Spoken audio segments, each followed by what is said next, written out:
Hi, everyone. Hello. Hello, hello. Wow, I need some couples of minutes to breathe because it was such a powerful 3 hour session with our Slavic speakers, and this field is already charged with so much love, passion, so many sincere stories. So I'm super happy that we are continuing, and we are continuing in English here, and maybe we can wait for a couple of minutes for other people to join. No problem. No problem. Take Just a break. Take a break. Take a break. So And it was we're powerful. so happy seeing you. Yeah, it has been so much, wow, it has been so much heart in there. We were crying, we were laughing, we were smiling, we were just, yeah, exchanging such a powerful energies together. It was very, very intense as far as heart opening and yeah, as far as just feeling for each other. All right, I will check. I will mute myself, and I will check on the back end who's joining. I'll let you take a break. We stay here. I just mute ourselves and we see each other. You Yeah, well, decide. We hear you, okay? we'll give another minute, and then Yeah. we'll get going. Yeah.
Ну що, давайте будемо, мабуть, починати.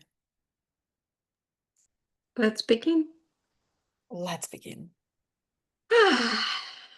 Dear friends, I'm deeply happy to open second half of our forum, The Human of the New Time, that is born within the space of Consciousness and Body Evolution Laboratory.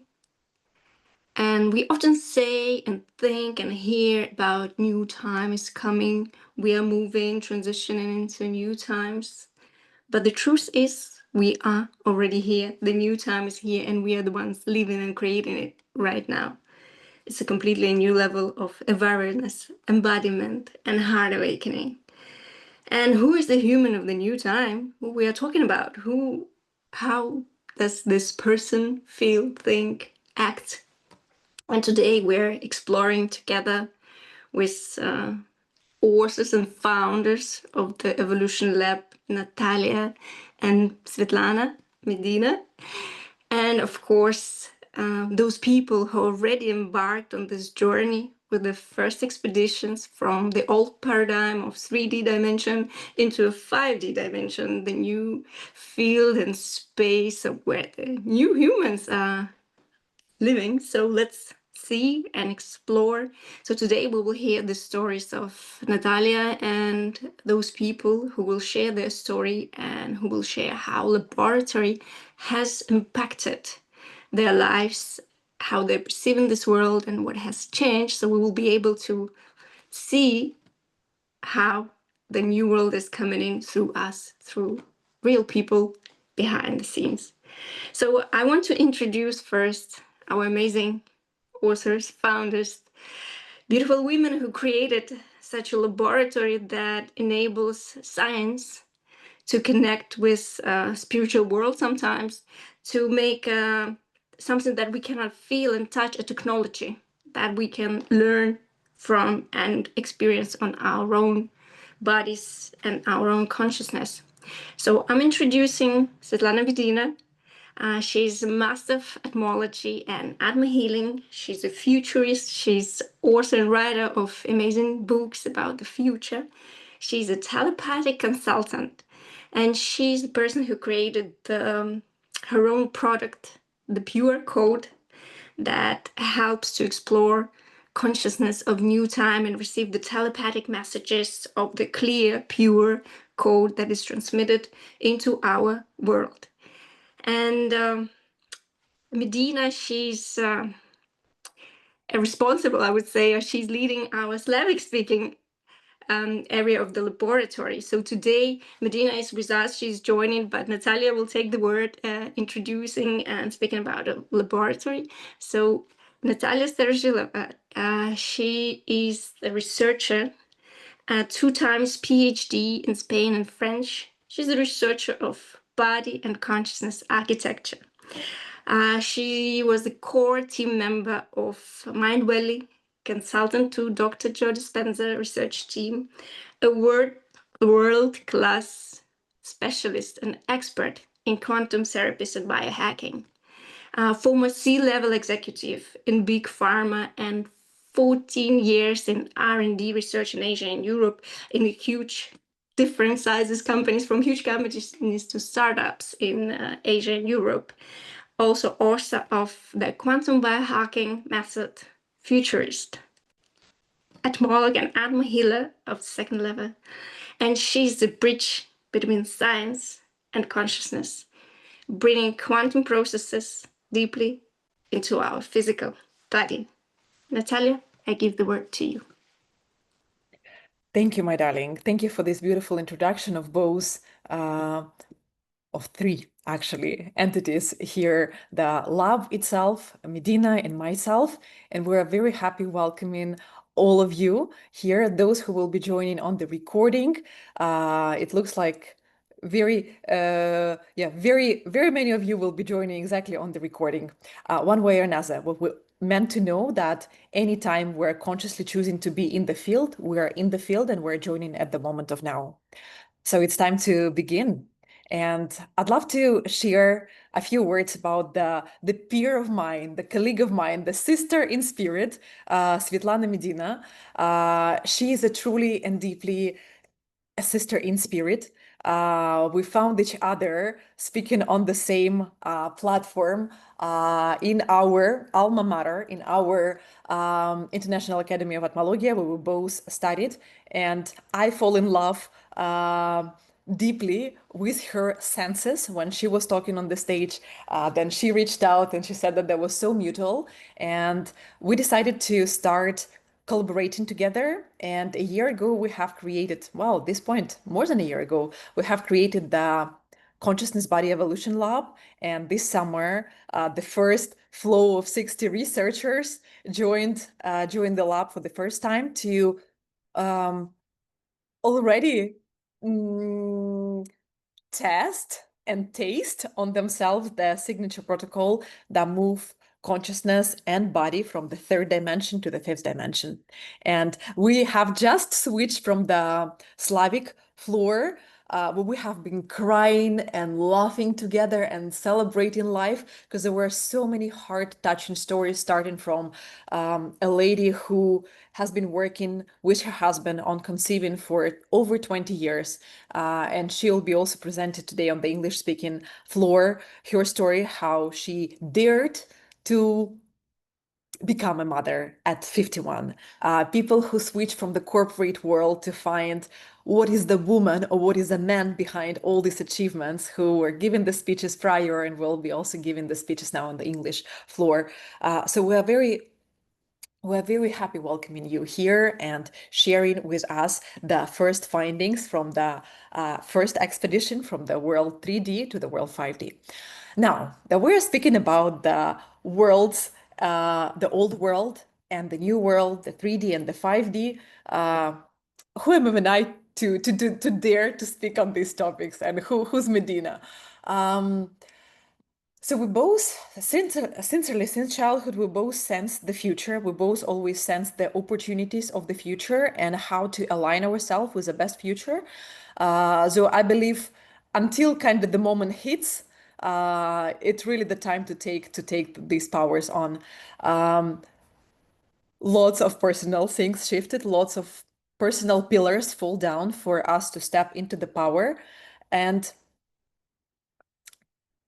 we'll be sharing today our personal stories, but let's open up the floor with indeed the intersection of science of today, the technology, the spirituality, the work on the entire human architecture, all the way from the human body to the greater self, to live actually a happy, a healthy life, to move from Homo sapiens to Homo sapiens, because it's nice to be smart, but it's so much more important to be intelligent but happy, be the master of your reality, be the one who understands the coding of the reality and embodies that and calibrates with the presence, the others around.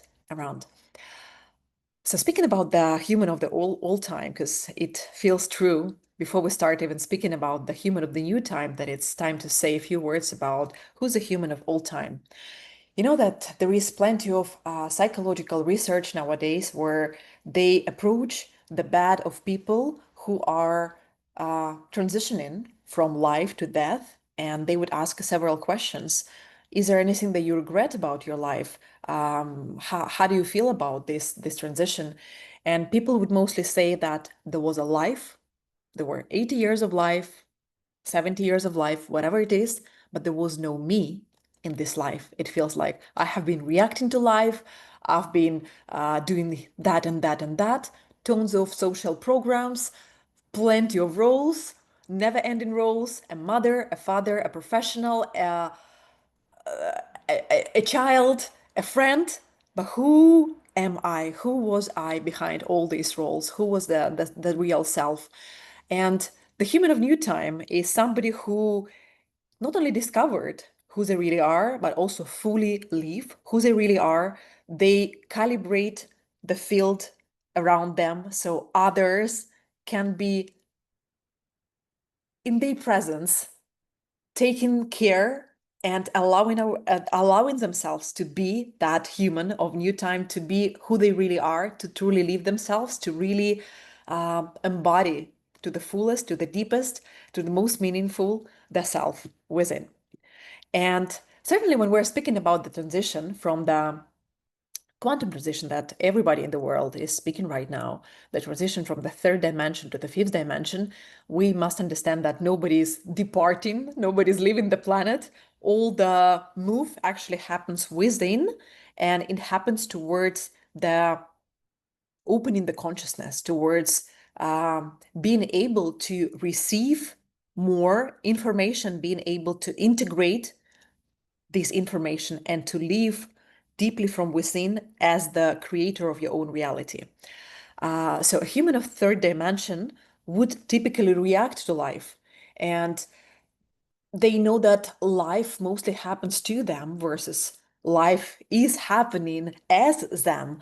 And you probably are familiar with Neil Donald Walsh, who published a fantastic classification of consciousness through his books, through the Conversations with God books, and also how people relate with life. And we know that the consciousness of a human being moves through the stages from life happens to me, to life happens through me, life happens as me, to become basically the vessel of life. And to become that master creator, where it's not that the life controls you, not even that you control life, not even that you flow with life, which is also extremely beautiful, but you are the life. And that's the state when you arrive to the oneness, to the being in that unified field of consciousness and being able to retrieve information from there, integrate that, and master your reality. That's being said, I'd love to share with you a few discoveries from the lab.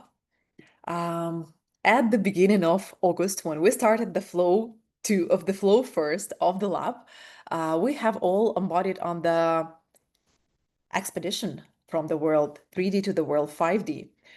We have been exploring the human deeply from within, to understand how arrival to the integrity, where all pieces of you are connected. Because how many of you have experienced the situations where the mind is saying one thing, that this is right, the heart is saying the other thing, that's right, the gut feeling is saying the third thing, and socially it's actually approved to do the fourth thing, if not even more. And we have been working on creating that integrity inside of the human being to have all the pieces of the self deeply interconnected. So we are becoming that port, that connection point between the material and between the cosmic. We are becoming the one who is the connector, who is that channel of information to deeply integrate that in their physical presence, to be here the change that you want to see in the world, because eventually everything starts with who you really are. We have been working in the first flow on understanding that our external reality has to do everything with who we are internally. So our internal world completely defines our external reality. And those external situations, people, everything that's coming into your life, these are the internal projection of yours. So these are the programs that you are playing. And if there wouldn't be other people, other situations coming in your reality, there wouldn't be no way to actually discover what stays in the blind spot.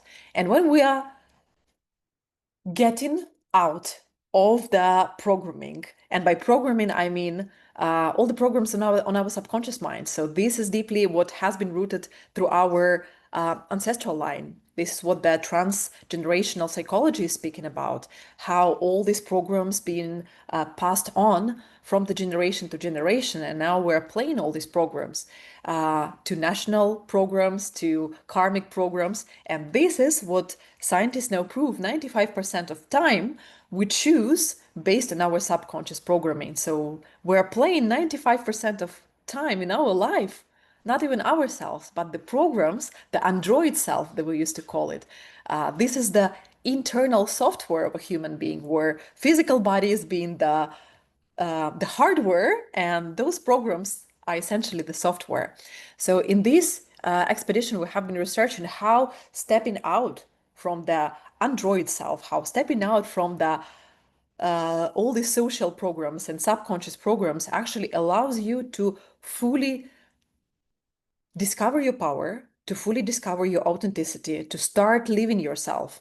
And probably the metaphor I would give here was given in our field, where imagine you has this huge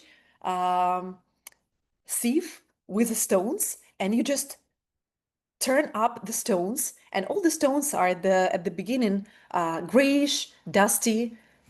You move it once, and when the stones fall back, you start seeing that there is a little bit of shining of a gold here, and maybe a little bit of bluish there. And this is how the personal spectra is starting to be revealed. And then somebody takes a second jump, and then more stones kind of take out the dust, take out the shell, and the power starts seeing how this stone has this unique configuration. And by stones, of course, I mean human beings, how each of you has this specific configuration where the power can come and work through you. And when you have touch, when you have access to the power of life itself, when you're connected with life, when you're in unison with life, when you are allowing the life to play through you, you can expect all the scientifically proven advancements in your life. I wouldn't call them miracles. Let's speak scientific language. All these advancements where you're receiving access to your longevity, to your happier, healthier body ever, where you can live in the body of a 30-year-old human being for very many years of your life, where you can allow yourself to become a parent far beyond 50, where you can say, you know what, I'm choosing the game of life I'm playing, and you are starting to build your own rules, how you're going to render your reality. And it needs to be said that right now we live in the very powerful times of the history of a human being. I guess we have never had so much information and actually so little touch and connection with life.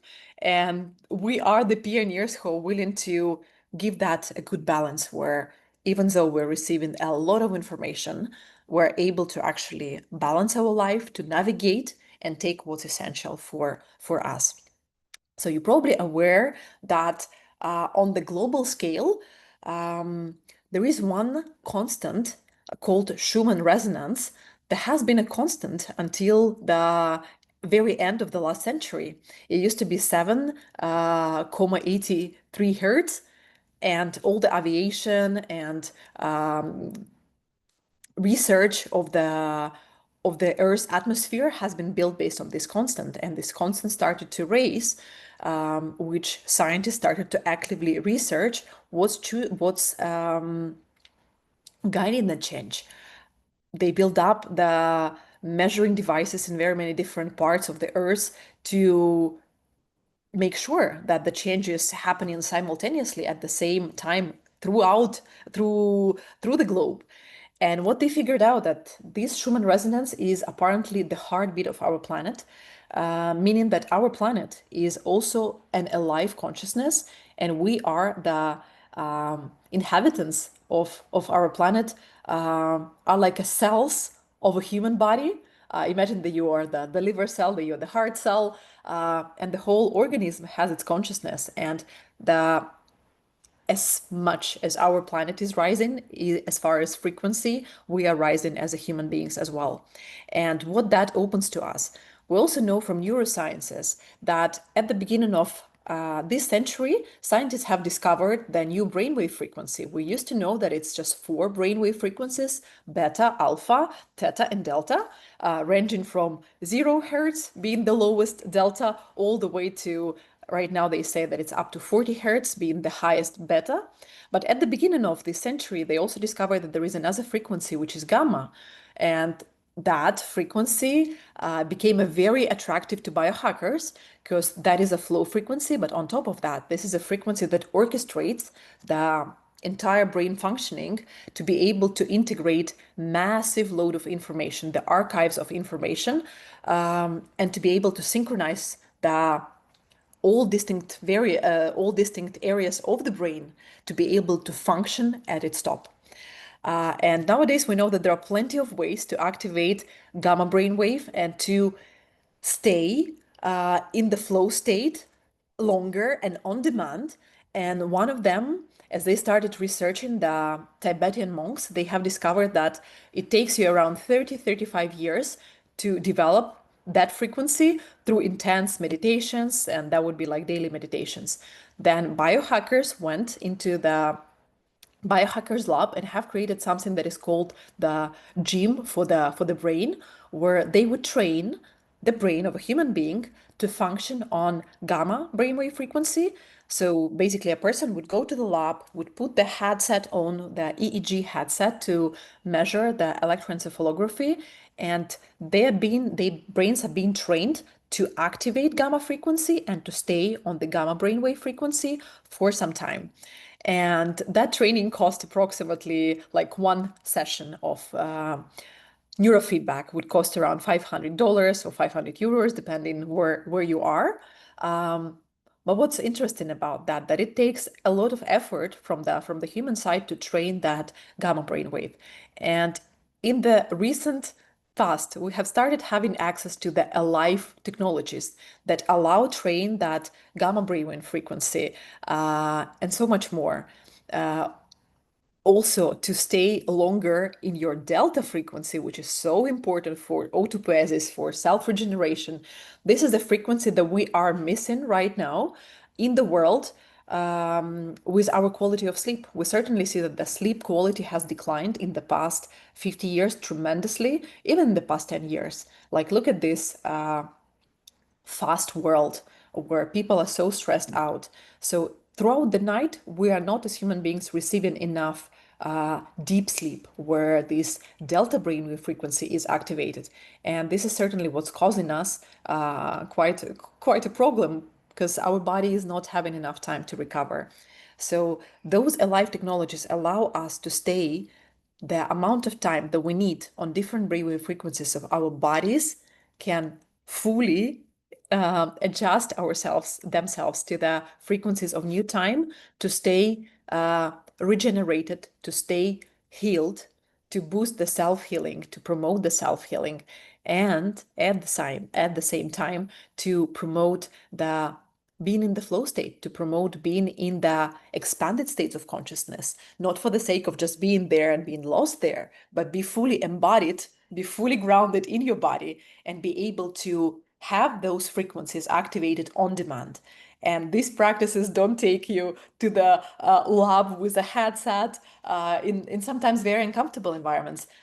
These tools are available for us right now through quantum therapies, where this can be done at the comfort of your own home, where you're working with the quantum transmissions, and all it takes on your side is just lay down and close your eyes and receive those vibrational medicine transmissions to be able to activate that frequencies, and not only activate that throughout your sessions, but also actually be able to train those frequencies in your everyday life. So yeah, these alive frequencies, these alive technologies was something that we have been researching in our lab, where together with Medina, we have put together the protocols of vibrational medicine, that we are truly knowing that this is the future of the medicine, vibrational medicine. We're clearly understanding that there is a huge separation between the medical world that sees the human being as a physical body, which now quantum sciences prove that we are so much more than that. It's like when we used to see the iceberg and we would see just the top of the iceberg, and it took us shift of the perspective to realize that it's only just 9/10, 1/10 of the iceberg stays on top of the water like a floating mountain, but the rest underneath water kind of stayed invisible for us until we took the shift of the perspective, until we were able to see that. And that's same happening with the recent discoveries regarding the human body, that it's definitely not just the physical shell itself, it's just the visible part of that. The next level to that goes the energy body, that is clearly now being measured through the Heart Math Institute experiments, through studies of Dr. Konstantin Korotkov, who has been deeply working with Joe Dispenza and have been helping to research more complex human architecture. And this is what for centuries Chinese medicine has been working up with, activating these different points in the human body to be able to release the pressure through energy body. Certainly, yeah, putting those needles in the points of intersection of meridians to be able to release the pressure out of the system.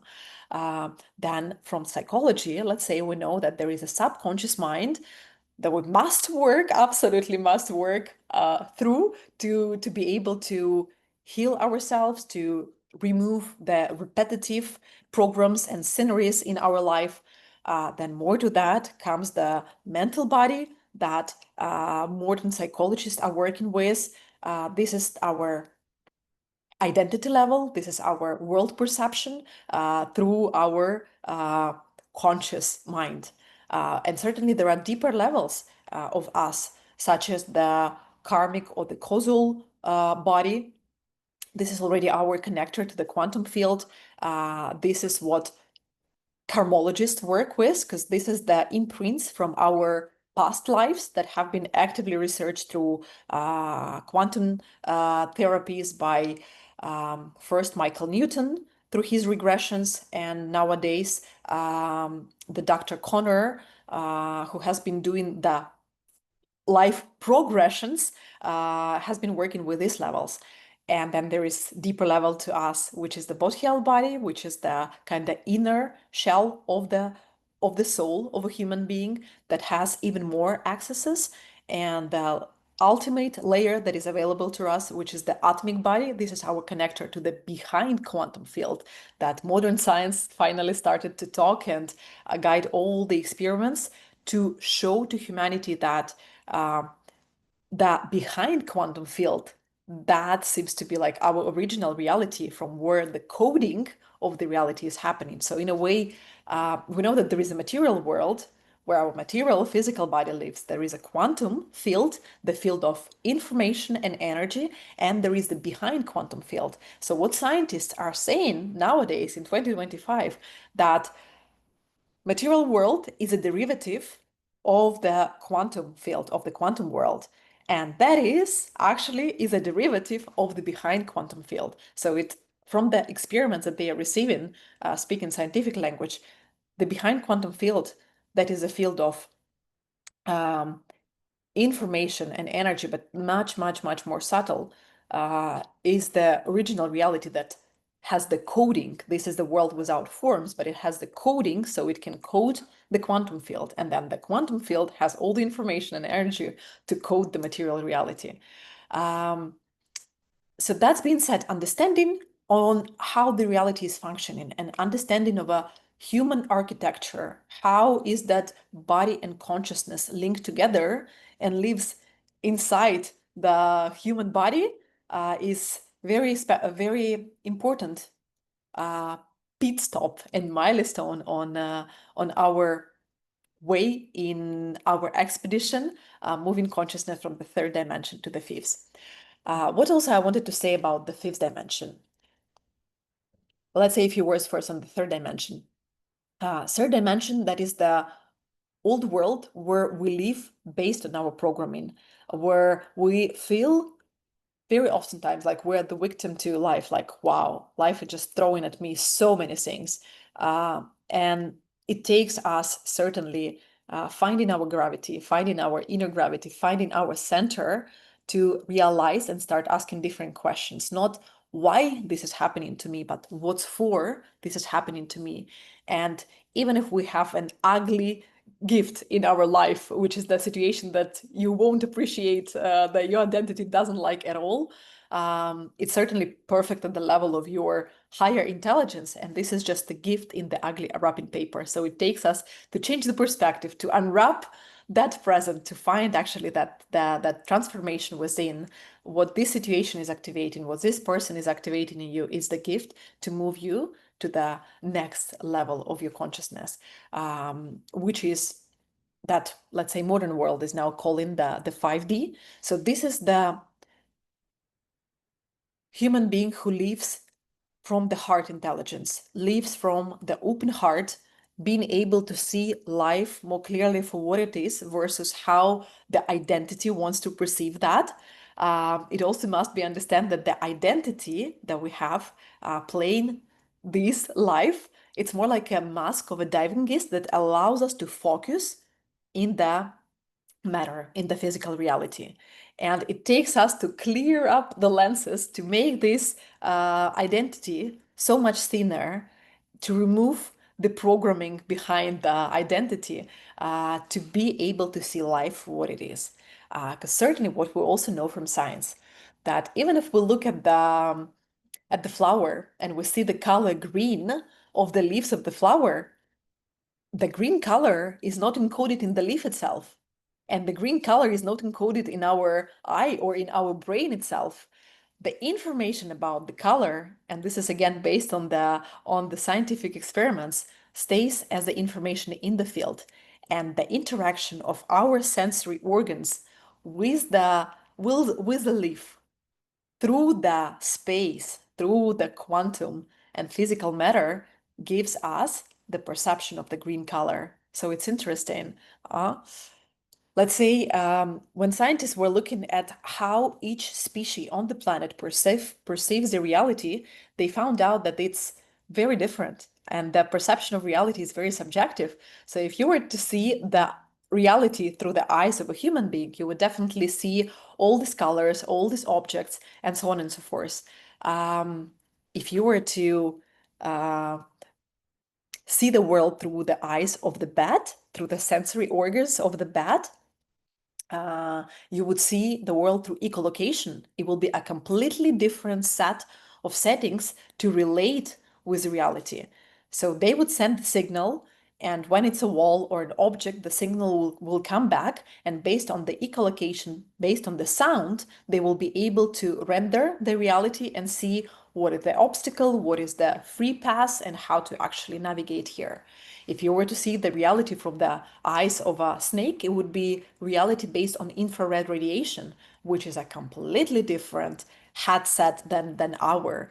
Let's say the chameleon. The chameleon has eyeballs rotating 60 times per minute. It's even difficult to render what kind of reality does the chameleon see. So having all these experiments done, scientists concluded that our reality is a very subjective thing. There is not preset reality. It's just the mind, the brain that we have allows us to render it, but also the identity. So when we're looking at life through the lens of our identity, with all the inherited programs, we see the reality for something that is a reality for us, a very subjective. If the other person with different programs would look at that reality, they would see something somewhat different. And I'd love to give you an example here. Let's say, yeah, I'll just give an example from the real life a year ago.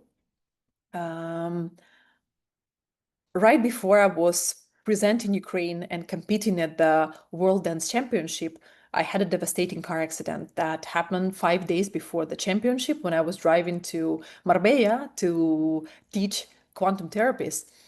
And it was a triple car accident. My car was hit really badly. I lost consciousness for a little bit. I was driving, so I hit my face, I hit my rib cage. And I woke up at the moment when the driver from the previous car was knocking at my door. And yeah, basically he came to check on me if I'm alive, if I'm good. And I remember at that moment I woke up and I comprehended what happened.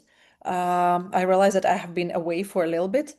And when I came out from the car, I realized that I'm at this crossroads where I'm choosing my reality. Whether I believe from the programming that something that is happening, closing all the doors for me, that I'm not able to walk, I'm not able to dance, I'm not able to go and compete, or I'm choosing the reality that I know that I have all the tools and I have all the open doors to be able to self-heal and to actually go and compete in Blackpool in the United Kingdom for Ukraine and present Ukraine at the World Dance Championship. And certainly, meanwhile, that the police was coming, meanwhile the evacuator was coming, and we sorted out everything with the drivers, I centered myself. I said, okay, this is what it is. Let's see how fast we can heal from that. And I had the set of tools of quantum therapies that could help me. So I immediately made a session to myself.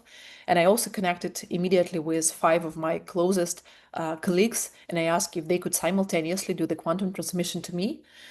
And by the time I arrived to the hospital, that was approximately an hour between the place where the car accident happened and the hospital. My rib cage that was tilted from the car crash was actually positioned at the very right position where I was able to breathe finally. Of course, I was all with hemorrhages and bruises. And when I entered the X-ray studies, they actually said that you are so lucky that you haven't got any bone broke, any cracks. It's just a miracle. And that miracle has a formula, and that miracle is a miracle that we're sharing in the lab with our participants.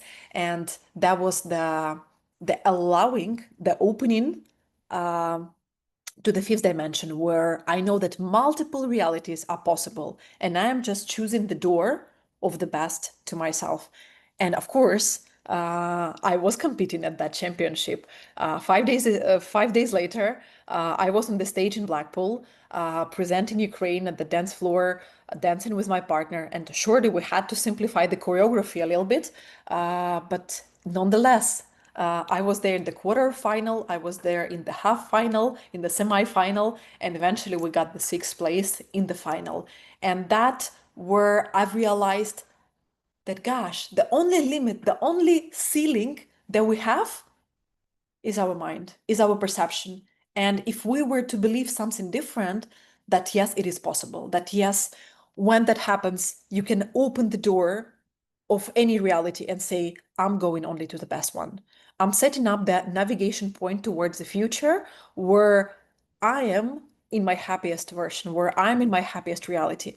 And this is exactly what we're working on in the lab, in the quantum sessions, where we are setting up the navigation points for the future. Because we find out working with different modalities. And if you were to come on the first session that we had today of the forum, the Slavic floor, there were so many professionals who were sharing that they've been through psychology, they've been through psychotherapy, they've been through mindset coaching, they've been through so many modalities, different, where it's stop being efficient working with the past. It's so much more efficient when we work with the best future. We will set up the navigation point to the future, and then we ground ourselves in the future. We use the principle of quantum entanglement, where it starts changing your present, aligning your present, and healing your past automatically.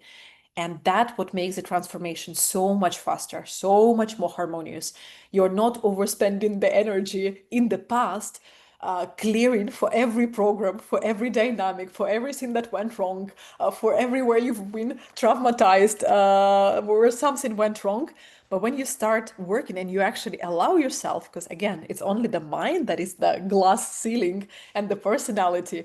If you allow that change to happen and you know that you allow that to start working with your best future, all the events, all the way to the past, realign themselves pretty much automatically. And you gain so much more time, energy, and resources when you're working with your best future. And that was basically the most essential part I actually wanted to mention here.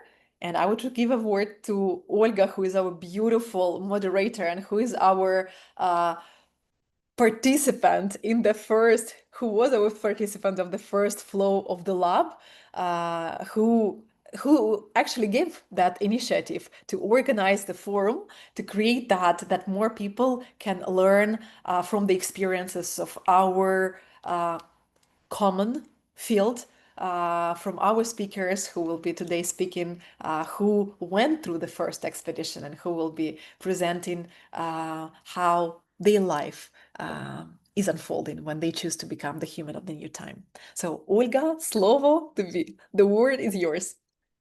Thank you, Natalia. Thank you so much for your inspiring story. Really, I feel so grateful. I'm so grateful that I have access to this information, that I can witness the people who went through these changes, made those choices in their lives, and you are here with us sharing this. And through the screen, I can feel the vibration. I can feel the information that you are sharing. Thank you so much for your journey. Thank you so much for the lab, to you and Medina, for everything you do, because it's a real value that you bring to this world, and not the value in words. This is something that you can feel, experience, and live this as your own spectrum in this world. Thank you. And I want to introduce you our next speaker who will take the floor, Anastasia. And Anastasia Baulina is the woman who allowed herself to have a child at 51, brave, strong, and beautiful woman who will share her story. And I will be assisting Anastasia with translation. So we'll be working together to share this story with you. And I will tell a couple of words in Russian or Ukrainian to Anastasia. Just a sec. Настя, ти зможеш робити, будь ласка, паузи, щоб я могла перекладати, так? Супер. And Okay. before you start, I just Yes. love to mention something that is very important. Then when you are in the field, it doesn't matter if you're watching that as a recording or if you are live with us today, just know that every speaker who is sharing today, they not only give you information for your mind, for your heart, but they also share vibrationally through the states.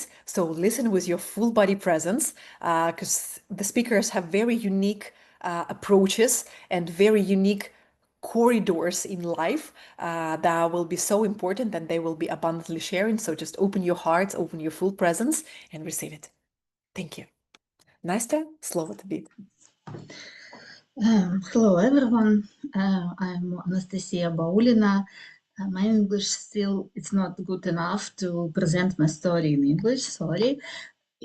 Even in my native language, it's a challenge for me because I have never presented my story like this before.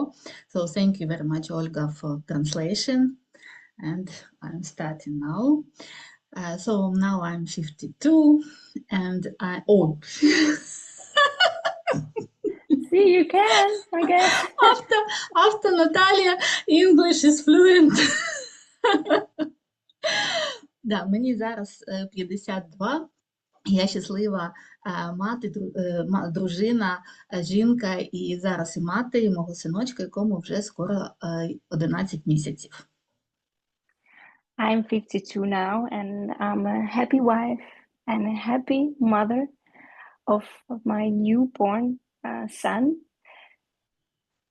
Настя забула скільки? Скоро 11. And her baby is almost 11 months old.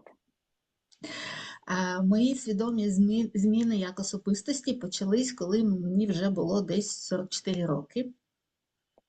I started my conscious changes to my life when I was 42. І я почала це через те, що мені не вдавалось стати мамою. And the reason why I have embarked on this journey was the reason that I couldn't become a mom. Коли я була молода, материнство не було одним з моїх пріоритетів. Пріоритетом була моя кар'єра.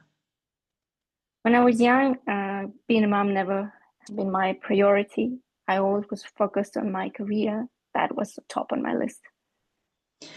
І я навчалася, здобувала освіти, успішно реалізувалася як економіст. I have completed several educations, focused on my career as an economist. Я здобула освіту MBA програм, одну з перших в Україні, дуже пишалася цим. She has completed one of the first people in Ukraine who have completed MBA program. На навчанні я зустрілась з моїм чоловіком, ми вже разом майже 30 років і відсвяткували в вересні 25 років весілля. Wow, and while she was studying, she met her husband and they're already 30 years together. And recently they have celebrated 25 years of their marriage. І коли ми вирішили одружитися, я його відразу попередила, що я не планую дітей раніше, ніж 30 років, що спершу кар'єра. When we decided to get married, I told him seriously that I'm not planning kids before 30. So my focus right now is building a career. І він сміявся і каже, тобі зараз 27, тобі здається, що це буде дуже не скоро? Я кажу, да, мені здається, що це буде дуже не скоро. And he was laughing. He's saying, you are 27 now. Do you think this is such a long time till 30?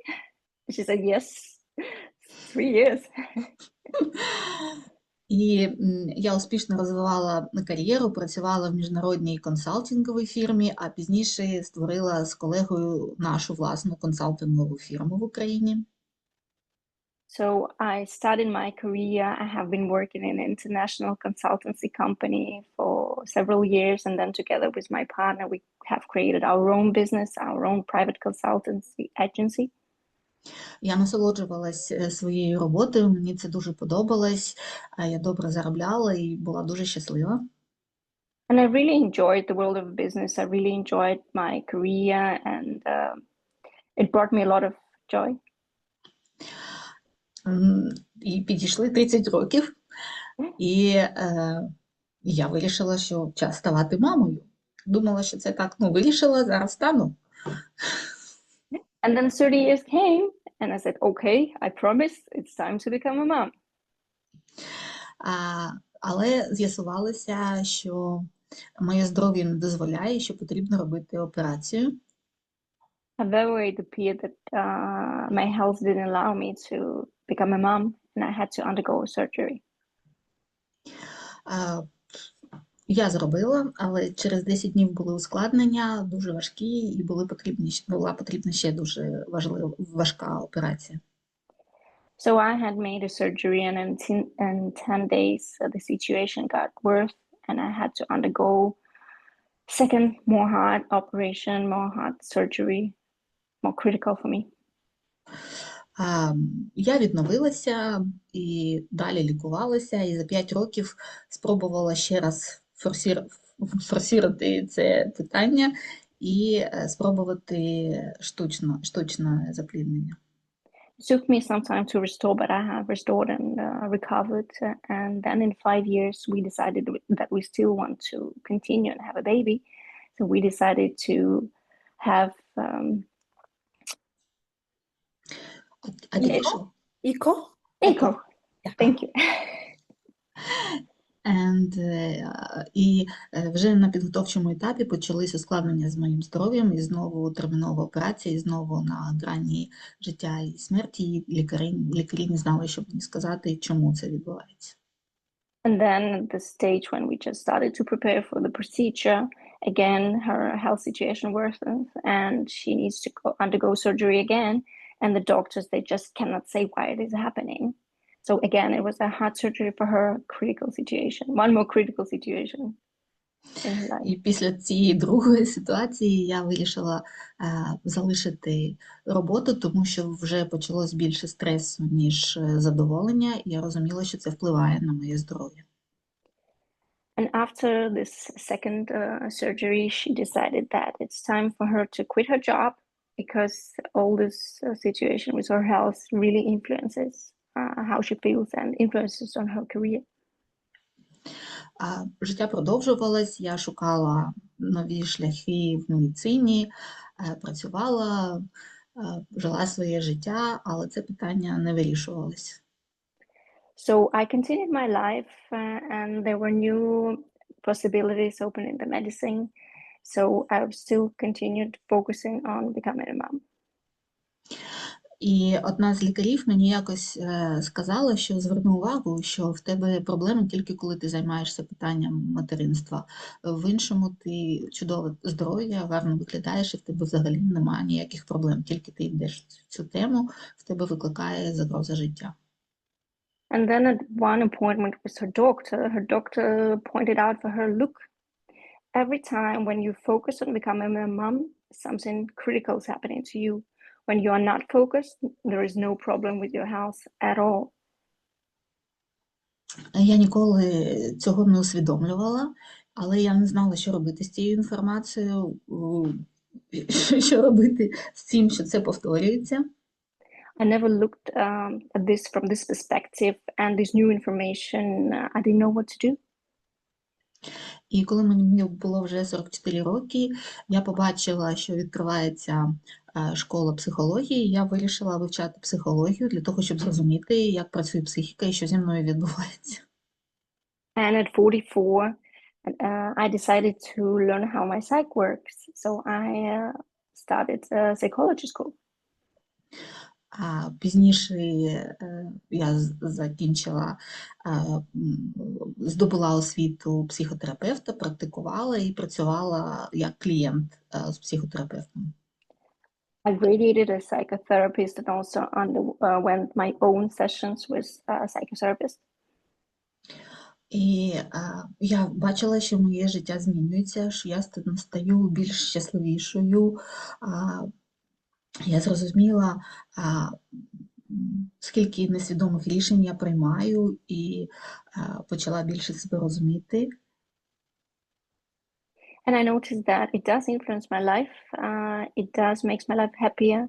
It makes me understand why I take this decision, why I make the decisions that I make. Але питання материнства все рівно не вирішувалось. However, it didn't help me to become a mom. Я зрозуміла, що ці техніки працюють, але це довго, а в мене нема стільки часу. And I had the understanding that these techniques do work, but they take time, and I do not have this time. Я вирішила спробувати сурогатне материнство, щоб інша жінка виносила і народила нашу дитину.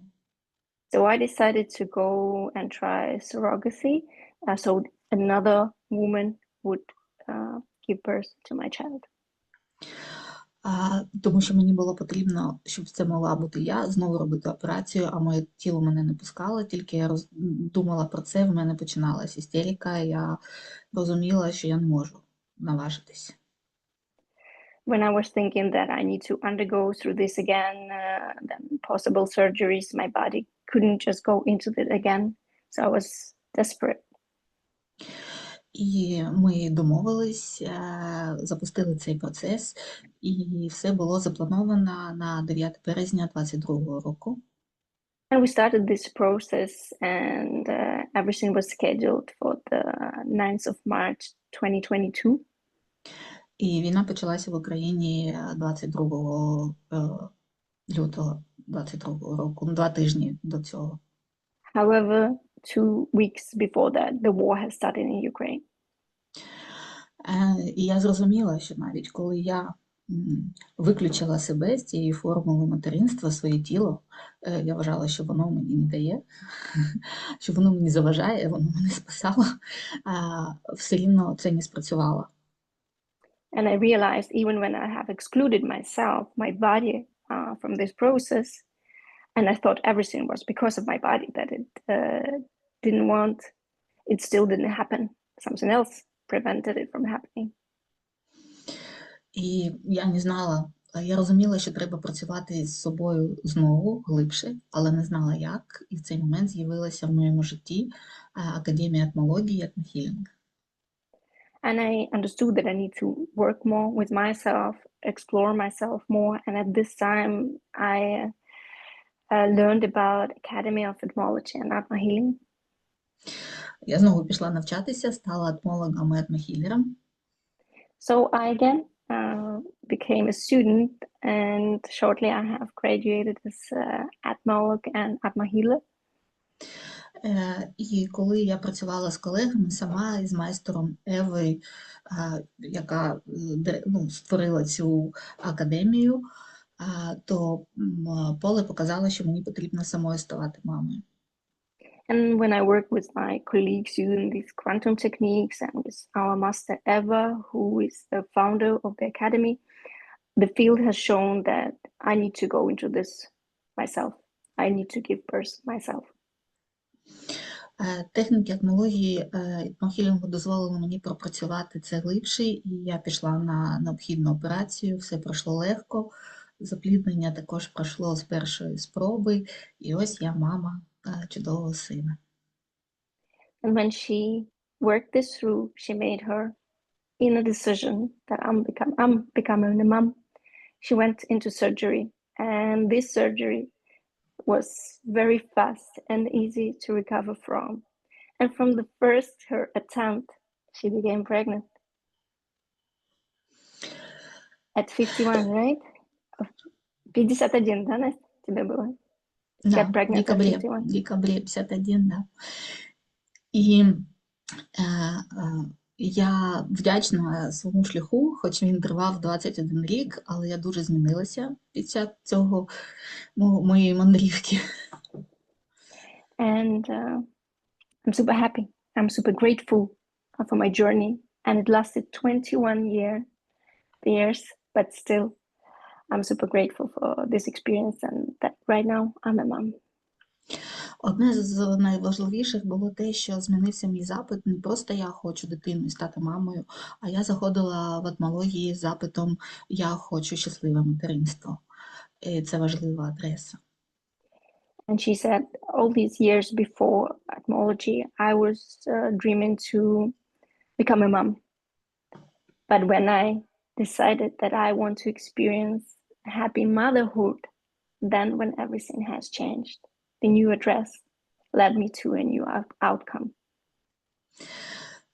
Я думаю, що допомогло мені на цьому шляху те, що я завжди якось вірила, що я зможу. And I think also what helped me to get through these years, to go through this path, was that I believed that I can do it. Я ніколи не відчувала свій вік і не вважала себе дуже дорослою. I never felt that I'm too old to become a mom.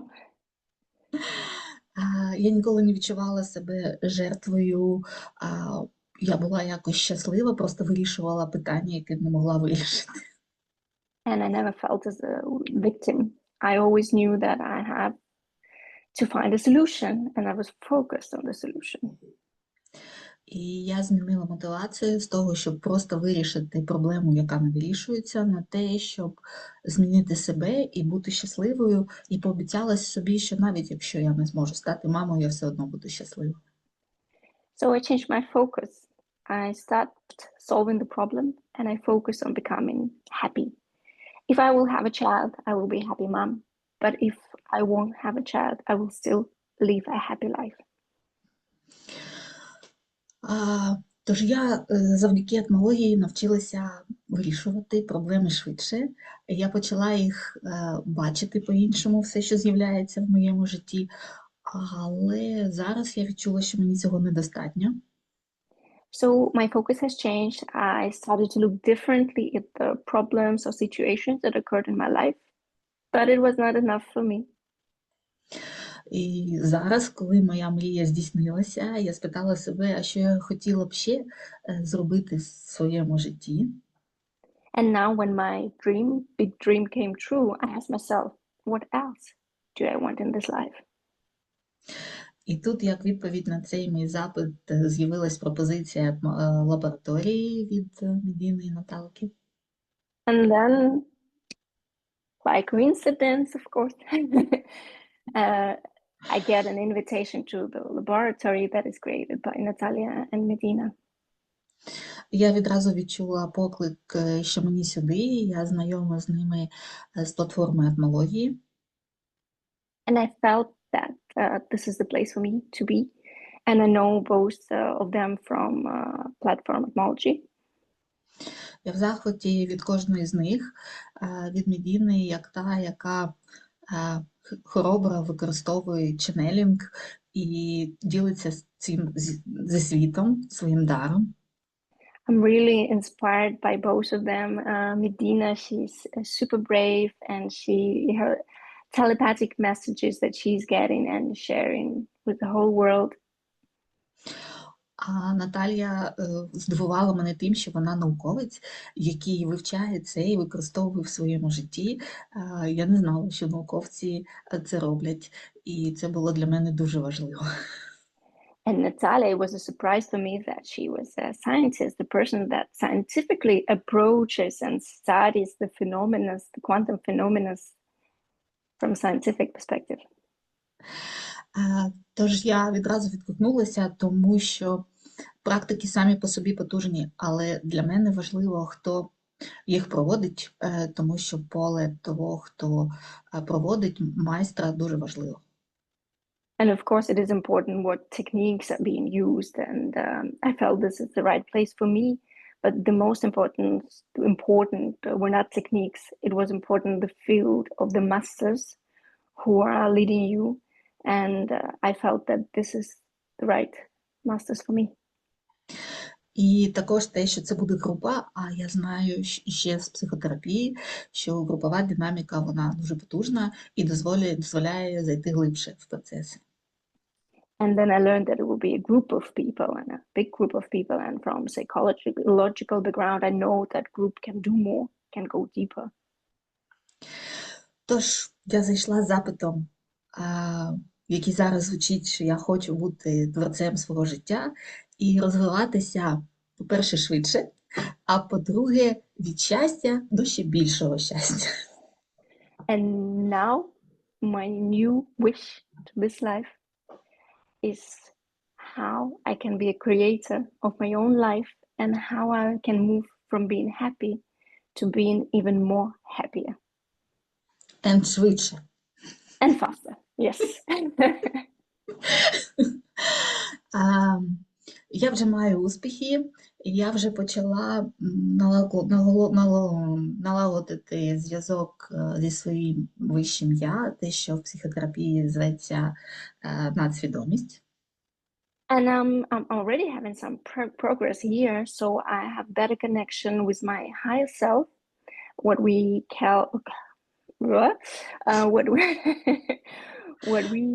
call in psychology upper consciousness. Зараз я відчуваю себе більше як активний гравець в цій моїй команді, свідомо присутній. And now I feel that I'm an active player in my team that is consciously there. В моєму житті більше легкості, і я це ціную, і помічаю, ціную те, що роблю, і те, що дається легко, а не тільки те, що дається важко.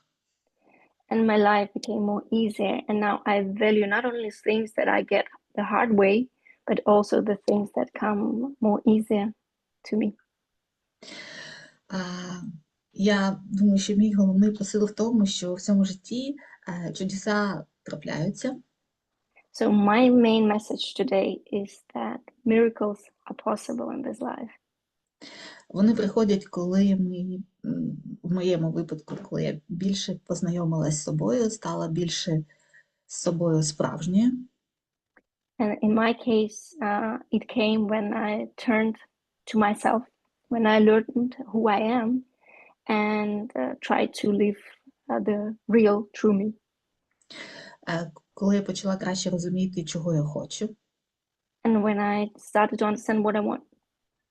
І коли я почала робити хоч маленькі, але кроки і діяти в цьому напрямку. And the most thing is that I started to act in the direction of what I want. Як цей форум, тому що коли я заповнювала книгу архітекторів, яка є дуже потужним, одною з практик в лабораторії, там треба було мріяти велико щось. And one of the action was actually when I filled the book of architects that we had in the laboratory. And there was something that your big dream. І все, що я змогла придумати, що я виступаю перед великою аудиторією, ділюсь своєю історією, це допомагає людям. And at the time when I was filling this book, the only thing I could come up with was that I'm a speaker at the big event telling people my story. Але коли з'явилася об'ява про цей форум, я злякалася і вирішила, що мені нема чого сказати, і я не буду виступати. But when she found out that we're going to be this forum, she said, oh no, I have nothing to tell people. Але потім я згадала, що я там намріяла, і я зрозуміла, що ось і можливість перевірити, чи була я чесною з собою. And then I remembered what I have written in that book. And this is the possibility for me, the possibility to check, was I frank with me? Was it my true dream? Тож я дякую за цю можливість виступити на цьому форумі і зробити перший крок до моєї великої мрії. And I'm grateful for the opportunity to come here and speak at this forum. And this is one of the first steps to my bigger dreams. Thank you.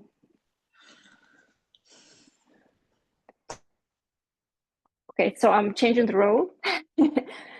Thank you, Anastasia. Thank you so much for your story. And it's really inspiring to hear stories like this. And I'm actually 42 and I'm thinking about becoming a mom as well for the second time. And I was also like, maybe. And it's really inspiring to hear your story. And I'm grateful that you took this decision and came and we heard the story here. And we still have like a couple of 2 minutes, maybe. 5 minutes if someone has any questions to Anastasia. And if you do have, please just unmute yourself and just head straight to the stage. And I'll take this opportunity to appreciate you both. Anastasia, I have always goosebumps when I hear this story. I heard this story now on the Belarusian, Ukrainian, Russian speaking stage, and I was crying. I was celebrating life. I was celebrating the wisdom of powerful woman. And Olga, I also appreciate you for this smooth, beautiful translation. Thank you so much. Thank you. The floor is Thank you so open much. for the questions.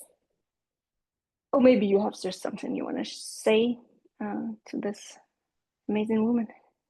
There are comments that are coming in the chat. The wisdom of the powerful womb. Олечка, перекладеш зразу?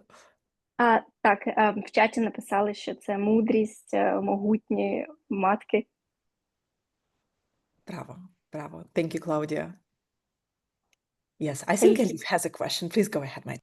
I don't have a question, but I just want to say you're just so radiating, you're so shining, so beautiful, and so inspiring. So thank you for sharing your story. It is really light to, I think, a lot. And whoever will listen to the story will be so, and just get that radiance also themselves. So thank you so much. I feel very, very much love, and that energy just flows through you. It is beautiful. Thank you. Thank you. I feel like this when I share my story with you. I thought that it will be more difficult than it was. Thank you for your attention and for this field we create together, because it was much more easier than I was thinking. Thank you. I can share. Wow. I just feel that how that landed in my body, and just with the English translation, there was like nothing lost. It was seamless. And I don't think I've ever experienced any type of translation when it's like that the power that's coming from the human that is sharing their story, staying connected, and then the person that is extending it to others so we can feel it. I can still feel it in your voice though. So I put my headphones on and I just had my eyes closed so I could still feel your emotion. So thank you. And thank you for sharing. Thank you very much. Claudia, such a beautiful comment. Thank you so much. Yeah, that story creates such a the tears of happiness, of wisdom. Thank you. Thank you for this purification for the entire field.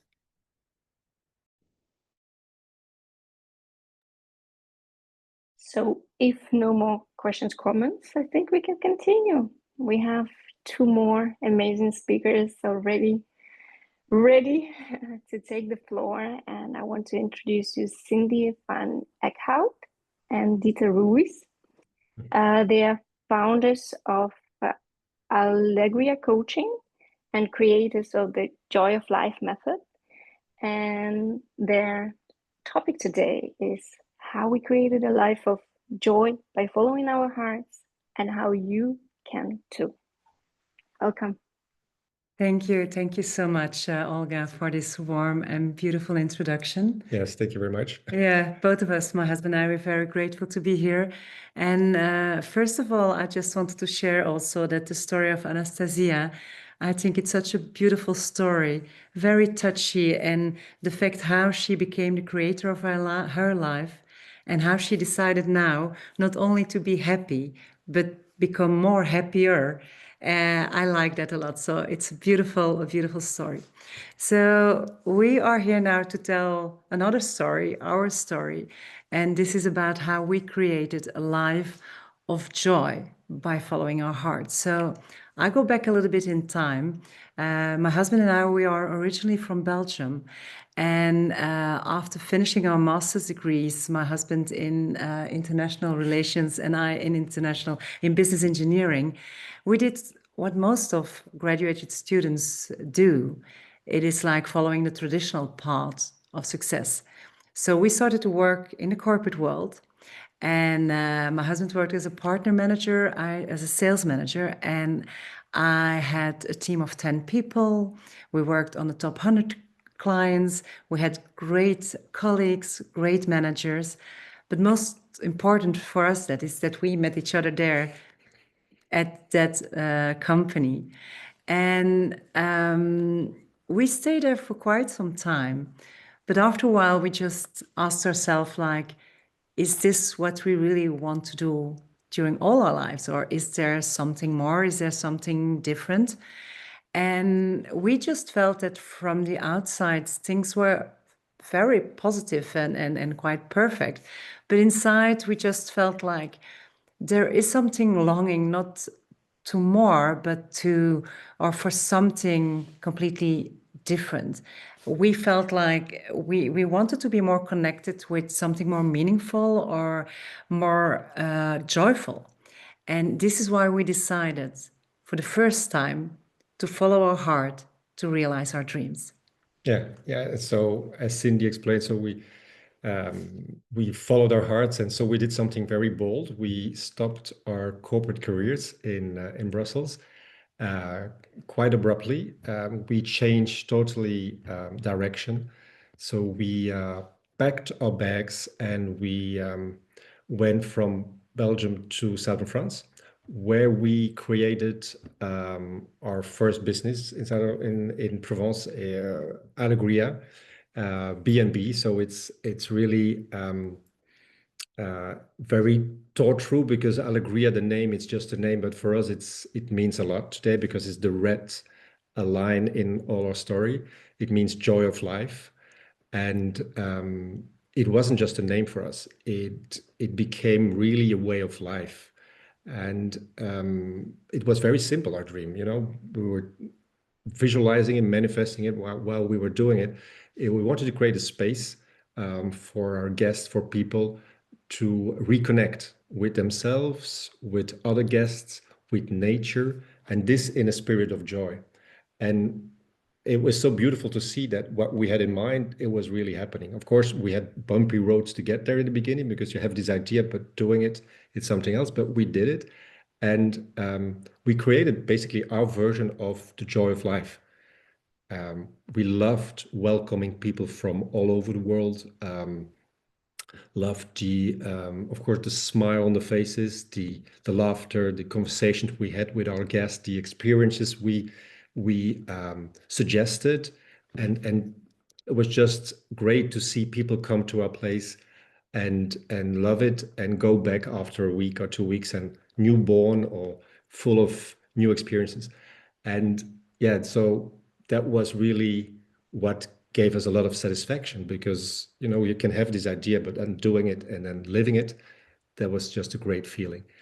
After 10 years of B&B, running a B&B, we decided to add on. Even the first 10 years we did other things as well, other activities, but a big step was after 10 years that we created another business, and which was a mixture of beauty, design, and creativity. We created our second business was Alegria Art Boutique. It was on the spot a shop where you could find gifts and jewelry, home decoration, art, of course, and also organic products like our homemade olive oil. We have 200 olive trees around our property, so we could make our own olive oil, and which is great. So we were at the point that we were really, there was the joy of giving was also incorporated in what we were doing, and we were really living our dream in Provence. It was really, what we thought about, and we were living it. And then we all know, so this was great. I mean, it was manifested. We were there. Everything was, we were living it for years already in Provence. And then all of a sudden, we all know what happened in 2020. COVID hit. It hit hard. And overnight, basically everything stopped. No clients anymore, no guests, no revenues. So it was quite, there was just silence basically, and a lot of uncertainty. So we were terrified, faced a lot of sort of stress, overwhelm, of course. And so it was a challenging period, but we used this crisis as an opportunity, in a way that we sat down, we paused, reflected on what we wanted to do, and adapt to the situation. Which it's easy said, but we really did it. We took the time, and of course, it wasn't always easy. And then by reflecting on it, then we decided to start a third business in real estate. Alegria Provence Real Estate was born, and it was not born like that. Of course, we studied, we had a professional card and we received it, so it was quite challenging as well. But we had it, and in Alegria Provence Real Estate, we help people to find their dream home, and not just a house, but really a special spot for them. And we consult, we negotiate, we facilitate. So we go on a journey with our clients and with our, and it's lovely. So that's the joy of living.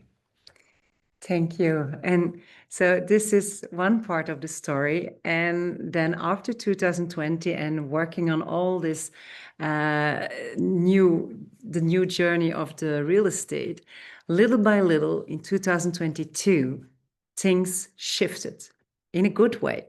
So the borders were open again. The 3 businesses were not only growing, but we had our best year ever in 2022. So we were so grateful. We were so grateful that revenues came back, clients came back, everything came back. And while we were celebrating, we were even celebrating then the 20th anniversary of our B&B together with our clients. And while being so successful from the outside, at the same time, we realized that at the inside, we were like so exhausted. We were completely drained and overwhelmed, because we were happy in the one hand side, but having 3 businesses, just the 2 of us, was quite a big thing. And I still remember that one day I was waking up and I was standing outside near the swimming pool and watching the beautiful view, feeling the nature, seeing the birds and the sun, and feeling all this beauty around me. But inside, I just didn't feel anything anymore. It was like I had such like a weight on my chest, my mind. There was this constant to-do list going there. And I had just one question, like, how did I get so far from myself? And I think this awareness that we both had at that time, that was our second crisis. It was not the financial crisis we had in 2020 with the COVID, but this was really an emotional crisis where we knew that something had to change. So again, we really listened to our heart and intuition. And then we made for the second time a bold decision to close 2 of the 3 companies. So we closed the B&B together with the boutique, even though they were so emotional because these were our first babies. In meanwhile, we have 2 real babies, 2 boys that are now 18 and 20. But we just felt it was the right thing to do, and we felt something else would came on our path, and this would happen. So we continued with real estate, and like 1 month later, we created a 4th company. This will be the last one. And this 4th company with the name of Alegria Coaching, so Joy of Life Coaching, which became the most meaningful for us. And this is all about the joy of being. And what we learned there with that crisis is that you don't have to sacrifice your well-being to be successful. And this is also one of the reasons why we're sharing this story, that people do take care of their well-being, because this is so important. And for us, this breakdown of having no more time for ourselves, it became a little bit our breakthrough. And we just stopped chasing success just for the success because it's shiny, but we started to create a joy from the inside, and really everything's changed. So we studied together, we studied a lot of concerning mindset, neuroscience, well-being, spirituality, And so we reconnected again with energy, purpose, and most important with joy, because this was our most important value was joy of life, and it was just gone while we were successful.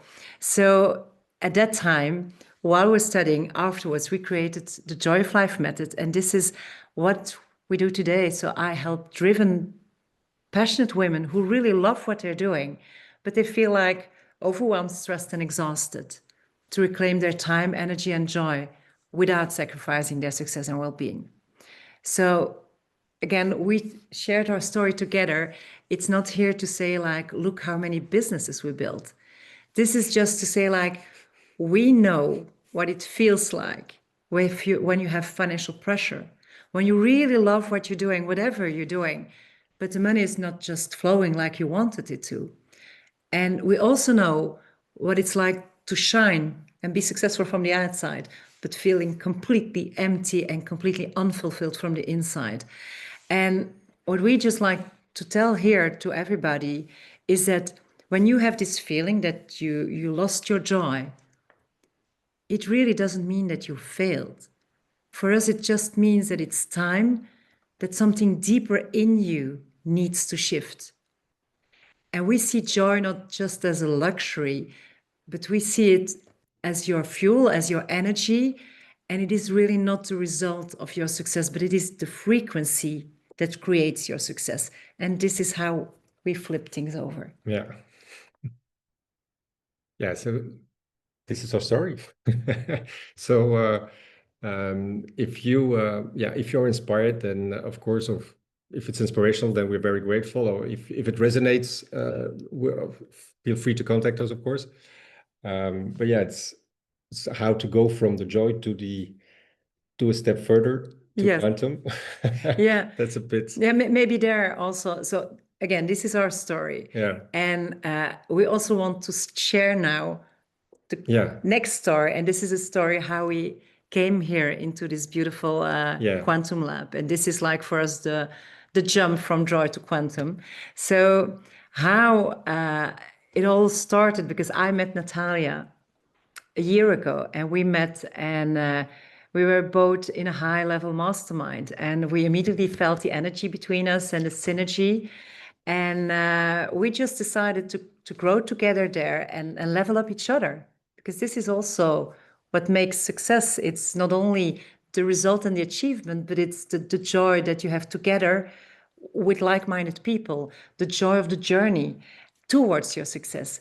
And when I work a little bit more on the side of helping women with their mindset, with their self-care, boundaries, people-pleasing, but also taking aligned action, that your values and your frequency are aligned. What I like with Natalia, she adds this deep spiritual quantum dimension. And her work, for me, it expands and amplifies and energetically aligns the transformation. So because I know Natalia, because I trust her, and because I know that all the things we did together, it was always more than the things we just did alone. So this is when I decided to join this inspirational and high frequency lab. Yes, and while Cindy and Natalia became more close, I got also drawn to it. So I was inspirational, and I said, what's this? So I was looking into it, and that's how I also became a participant in the quantum lab. And well, wow, we've learned together inside the lab a lot. I mean, trusting higher frequencies, more spiritual awareness, at least for me, much more. Letting go, I think, was also a very big one. Letting go of control, really not limiting your manifestations. So for instance, if you just given an example, but if you want a new partner, or instead of focusing on the chasing a relationship, it's more like embodying love, basically, which is important. Or if you want to have more financial revenues or financial freedom, is you can manifest on money, or you can like Natalia also explained, it's open up and to really invite,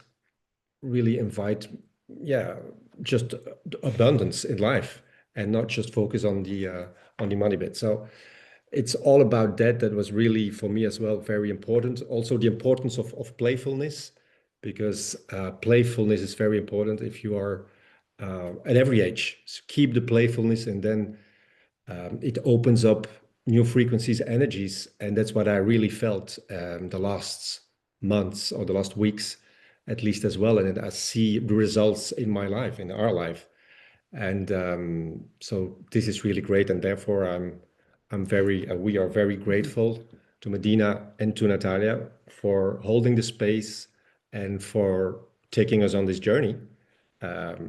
It was very inspirational. It still is, and very enriching as well, spiritual and on different fields. So thank you for that. And so just to end, I just like to also thank Natalia, Medina, and you, Olga, for being there today. And we just want to say that we together, we created a joyful life by following our hearts, but we believe that everybody can. So this was our story. This was our contribution also to this beautiful lab. And Community. we really, really hope that everybody, when things are challenging, that they just tune into their hearts and follow whatever their heart are telling. So thanks everybody for the time, the presence, the openness and the energy. And I don't know if there are any questions, but of course we're more than happy to answer them all. Thank you. Dank u wel. Ik heb 2 jaar in België gewoond. Wow, wow. Polyglot. You speak Polyglot. polyglot. You speak all languages. Wow. I'm not that Russian yet, or Ukrainian. Surprise! Thank you. Thank you so much for Surprise. your inspiring story, and resonates so much with what I went through in my life. So thank you so much for sharing. And if someone have comments, questions, just want to say something. Thank you, Olga. Thank you. So I guess I have shared the context of Cindy and Dieter. If you want to follow them, stay connected, or have some questions you want to ask them, you're free to do so. And we are Olga? moving. Yes.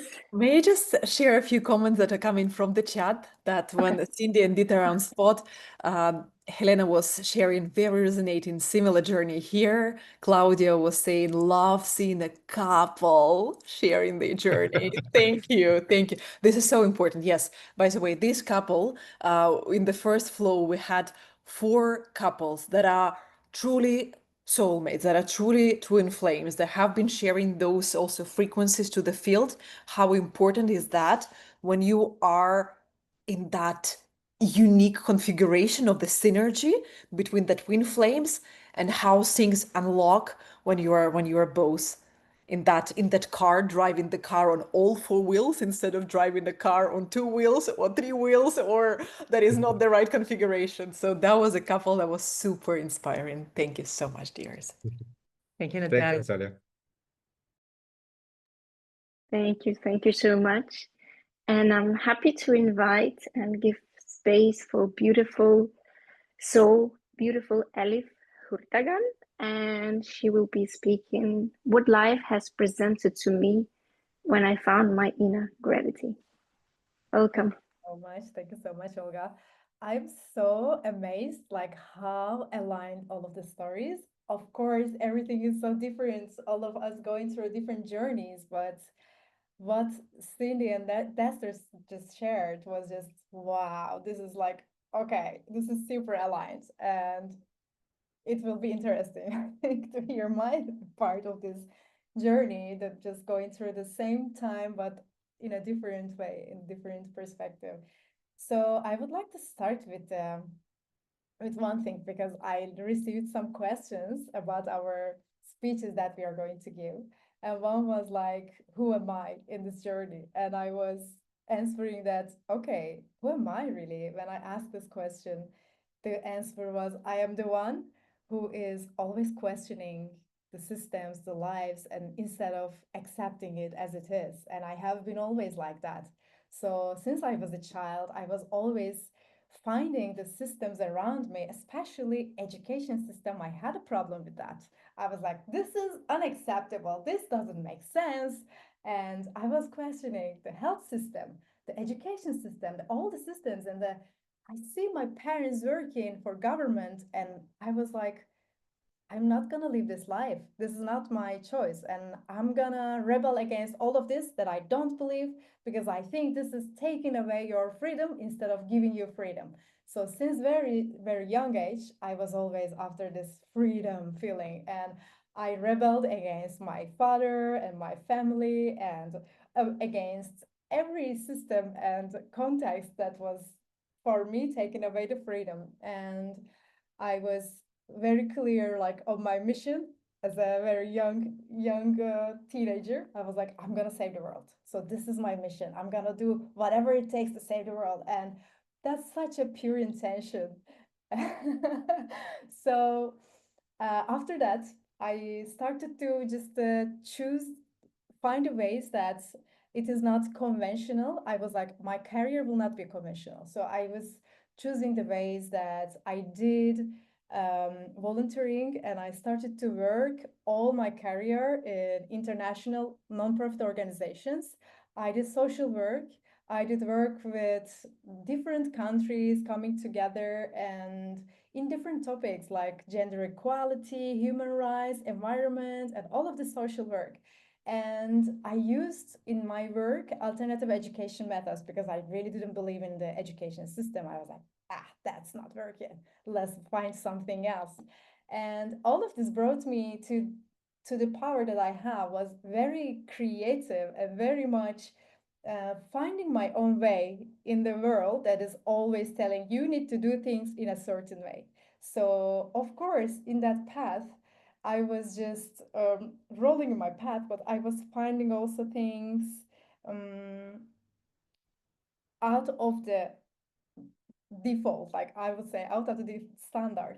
And in that path, I saw that I was not coming from love. Of course, in that time, I was not aware of that, but there was this thing like I am against something, and it was coming from this rebellion and reactive nature instead of coming from love. But on that time, I didn't know. So I was just doing work with all of these organizations, but after some time, I saw that I created a place for myself, like I was saving my own world from this world that I was against to, but I was living in a bubble and I was going through again in a autopilot, and I went through lots of ups and downs. I went through a very toxic relationship. I went through a lot of burnouts. I lost my parents within 2 years when I was 24 and 26. And I was still going on, and I didn't stop this because I was so obsessed with saving the world. And then I was just traveling all around Europe, meeting with people from different backgrounds. And I was thinking, this is really amazing because we are hand in hand, and there is no difference for me. Like all the different backgrounds can come together and we can do something for our planet. And after this, all of these experiences, still ignoring myself, the COVID started. So it was 2020. And in the COVID time, I just took a deep breath. I'm like, okay, so now I cannot um, go anymore to the external and figure out what is wrong in the world. I have to stop, go into my inner world and figure out what do I need for myself. And I shifted my attention from outer world to my inner world. And in the inner world, I was like, okay, this is time for investing in myself. And I found this beautiful personal growth school that I finally felt at home. And it was called Mind Valley. Maybe some of you know Mind Valley. And that was amazing because I felt like, wow, I found my soul tribe. I am not the only weirdo in the room. Everybody is like me. Everybody is after their growth and they love to learn and they love to just feel their emotions and all of that. And it felt so beautiful and so magical. I wanted to serve the community. And that's actually how I met with Natalia, how I met with my partner, Phil, and how I met with my boss, Joy. So all of my life still is going through after that ecosystem. I'm still living in the extension of that. So, and after that time, I discovered that my real power, as I said, was creativity. So I saw that saving the world means saving myself, and saving myself means healing myself. And how can I heal myself was through, for me, really, really natural thing was creating and expressing. So I found my expression and my creative side and through a lot of different things. But at one point, I started to create art. And that started with one day I was going through a healing session and I was just doing like automatic writing, like channeling. And Spirit of the Rainbow started to talk with me. I started to write about rainbow. I'm writing about this. This is the dark, the dance between the dark and light. It is rainbow and how it is born. And when I embrace all of that in me, my colors really shine. And everybody has an inner rainbow. So we all have our unique frequency. And it really shines when we tap into this natural healing for us, which is our expression, our creation. And it doesn't have to be something artistic. It can be artistic or it can be something different than artistic thing. It can be even fixing something or having a conversation with somebody, creating a conversation, or it can be cooking for somebody. So, but that is that creation and that expression, just giving permission to everybody who is witnessing your expression and creation, also the permission to express themselves and heal themselves. And that's something so, so, so empowering. And that really brought me to the core of everything, which was like, okay, I feel this light and this unique frequency of everybody at the end of the day is really merging in our core, which is the pure essence, which is love for me. It is unconditional divine love. So and Spirit of the Rainbow really unfolded with this. So it is my Instagram project. And it is this art that is rainbow colors, very magical art. It takes you to a different world. And it is all accompanied by each piece of the art is accompanied by a piece of poem that is a channeled poem that is really connecting the audience, I think, with it's just like a reminder. And for me, it was a remembering of we are all love beings. And it was also a reminder of we are all love beings. And it always brings this heart expansion whenever you see this art. And it felt so magical to me. I wanted to share it with people. And it was also at the same time my process of healing and really connecting to my inner, deeper, more profound levels. And on that journey, it was very interesting because in the beginning, it gave me such a heart expansion. And I felt like almost, I call it golden wave.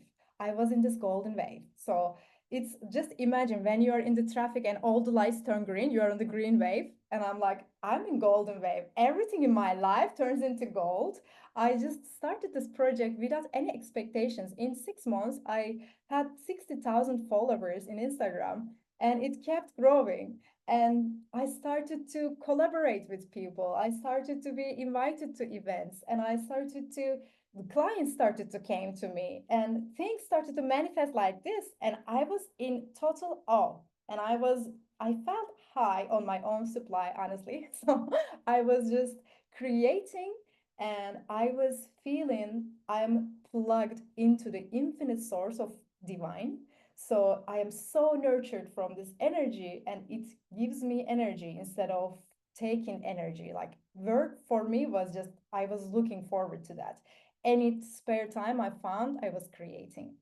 And at one point, this journey didn't go like that because everything in life is just a learning journey. And the love is a story that never ends, I think, as long as our life continues. So this love story went into a different way. So I started to, at one point, feel okay, I created a brand and it should look in a certain way, it should feel in a certain way. I started to um, um, get this feeling of, okay, I am representing something. So I started to put myself in a box in my passion project. So I started to become so stagnant at one point. I was like, oh my God, I don't have any inspiration anymore. I don't know. I cannot channel poems anymore. I don't receive it. First, it was flowing. I didn't even have to do anything. I was just plugged in. But then I was starting to feel this stagnancy, and my energy started to drain so much. At one point, I had to stop all of my sharing on my Instagram. So I was like, okay, I cannot do this anymore. I cannot live in the fear of missing out because I was like, oh my God, I'm gonna lose my followers and maybe something happens. And oh, I have to turn this into business. Maybe it will be not successful, all of that. So that really drained my energy and I had to stop. And on that point, I was in constant fight with myself. My inner judgment was so high. I am just totally all the time in self pity and self judgment. And I'm saying, oh my God, you totally missed this chance and you ruined something that was so precious. What you are doing with your life and why you are doing this. And at one point, I noticed I'm only creating inner war. And you cannot stop war with more war. You have to make peace at one point. Otherwise, it will keep going on. And that was I feel like it was the inception of being frustrated, that I am frustrated, that I'm frustrated, that I'm frustrated. It just go like that. So at one point, I was like, okay, stop. So what do I really need to see? Because I know that I need to stop this from a place of love. And if I keep fighting with myself, it will not stop. And when I stopped and just again, I took a deep breath and I said, okay, God, please help me because I would really love to see what do I need to see in this path. There is some wisdom for me in this situation and I would like to see it. What what am I doing here? Like, please show me how can I be at service more? And at that point, it was this last summer. Natalia invites me to the laboratory, and it was around our birthday with Phil. So it was a birthday gift. So it was such a beautiful, perfect timing at that point. And in the laboratory, I felt like I was getting this um, energy surgery, and every session was so deep.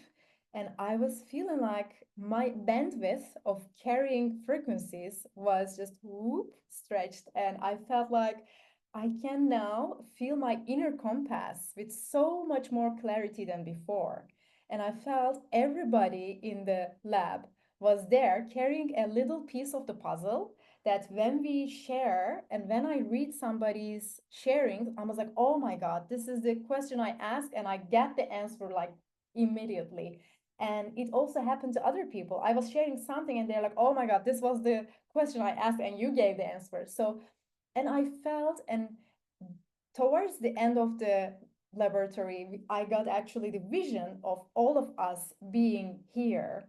Like it was totally the opposite of coincidence. It was a cosmic volunteering then from our souls that, okay, I'm gonna be in this place at this time with these people. So it was all totally cosmically planned. And I was like so amazed to be a part of the laboratory. And after the laboratory, I'm going to come to my point of inner gravity. So after the laboratory, I felt my inner compass was so, so clear. And I noticed that um, after after some sessions, I was just writing one day, I got this insight of in a form of a question. Was like, okay, what if I have in my energy field a point, a center of gravity? because universe works in this way. What if I also work in this way? What if I have an inner gravity and I am kind of maybe disconnected from that somehow, unintentionally? So what is happening here? And I remember the time that for me, I was totally in my gravity. Then, as I told you in the beginning of Spirit of the Rainbow journey, so I was in total flow. Everything was just totally manifesting and abundance and people and love and connection. And this was the opposite of the feeling because I started to feel so reactive and I started to feel I don't have energy. I started to feel burnout, anxiety. I started to feel like I was going into a patterns that were not healthy for me anymore and almost getting into a depressed state. But it was because my compass was so clear. It was not possible to unsee this anymore. So, and when I see that, I was like, okay, what am I saying yes that is actually not 100% yes for me? And those things that whatever is that is taking me out of my gravity, out of my inner power. That is like my center. And instead of being in my own orbit and turning around my own sun, because that is the nature of each of us, have our own orbit, our own sun, our own gravity. That is the thing that you will feel everything is effortless. Life is just unfolding for you and with you and through you. But when you are in not in that place, everything is just draining. It's like you're dragging things and you are in the orbit of something else. For some people, it is their work, maybe being in corporate work or doing something that you don't love and it is not your heart's calling, maybe. Or for some people, it is their relationship. For some people, it can be even being in the role of a caregiver. So, and especially for the people who are natural givers, I think a lot of creative people, healers, empaths, sensitive people, we are like that. Like we are naturally given. And when we are in that, it is very easy to lose our own orbit and start to turn around somebody else's orbit and making decisions in our life that are maybe not in our 100% yes, but it is for somebody else we are doing it and we don't even notice that we do it because it is just there is an excuse of sometimes that of course I do it, this is a person that I love, I do it for them, or sometimes of course I do, this is my work. So there's a lot of excuses, but that's such a sneaky thing. But when I noticed that, I was like, okay, let's be in the observer and see the really subtle things. I'm not talking about big things in your life or big decisions. I'm talking about during the day, sometimes casually, like your friend asks you something and you're like, oh, yes, that's like, that is the autopilot. You're saying yes, even without thinking. If it is really yes for you, that is taking you little bit out from your inner gravity. And when these yeses that are not meant to be yeses are so much in your life, you're getting totally out of it and you lose your energy and start to drain and not even know what is happening. So for me, when I see that, I was like, okay, let's come back and let's find that inner love, because love is the cosmic self and the human self has to also meet in the middle of this core and this pure essence, and it is love. But we need to remember that self-love is really the fountain and the source of all the love. So that is what I'm gonna leave you with, and thank you so much. If you have any questions about inner gravity or anything, we can always have a talk. Thank you.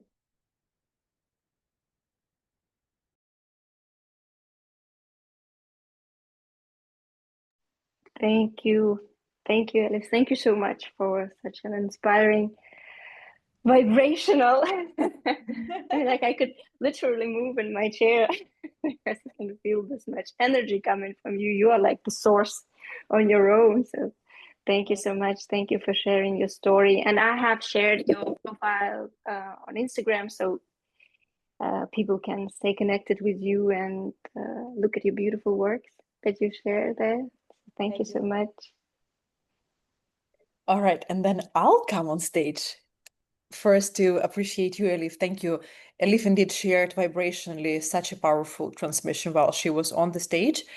So just open your hearts and grab the spectra of love and self-love and play, because she's all about that. And I'd love to moderate here for just a little bit to present you the last speaker for today. And this is a powerful woman who stepped out of the corporate world. So I'll first present the topic.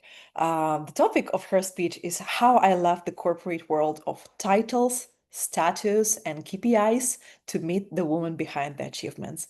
And the presenter is Olga Sapunova. The stage is yours. Thank you so much. So I'm shifting the role again and becoming a speaker. Thank you so much for everyone who was here before me, because every story is a little bit about me, or not a little bit, sometimes a lot about me. So for many years, I had this illusion that in order to be happy, I need to be successful. And it was like an equation. Happiness meant that I'm successful as a woman, having a relationship, really good, very beautiful, amazing relationship, building a family, becoming a mom, building my career. And this was meant for me. And of course, becoming a rich woman, of course, was very important. So I had these milestones on my list of happiness.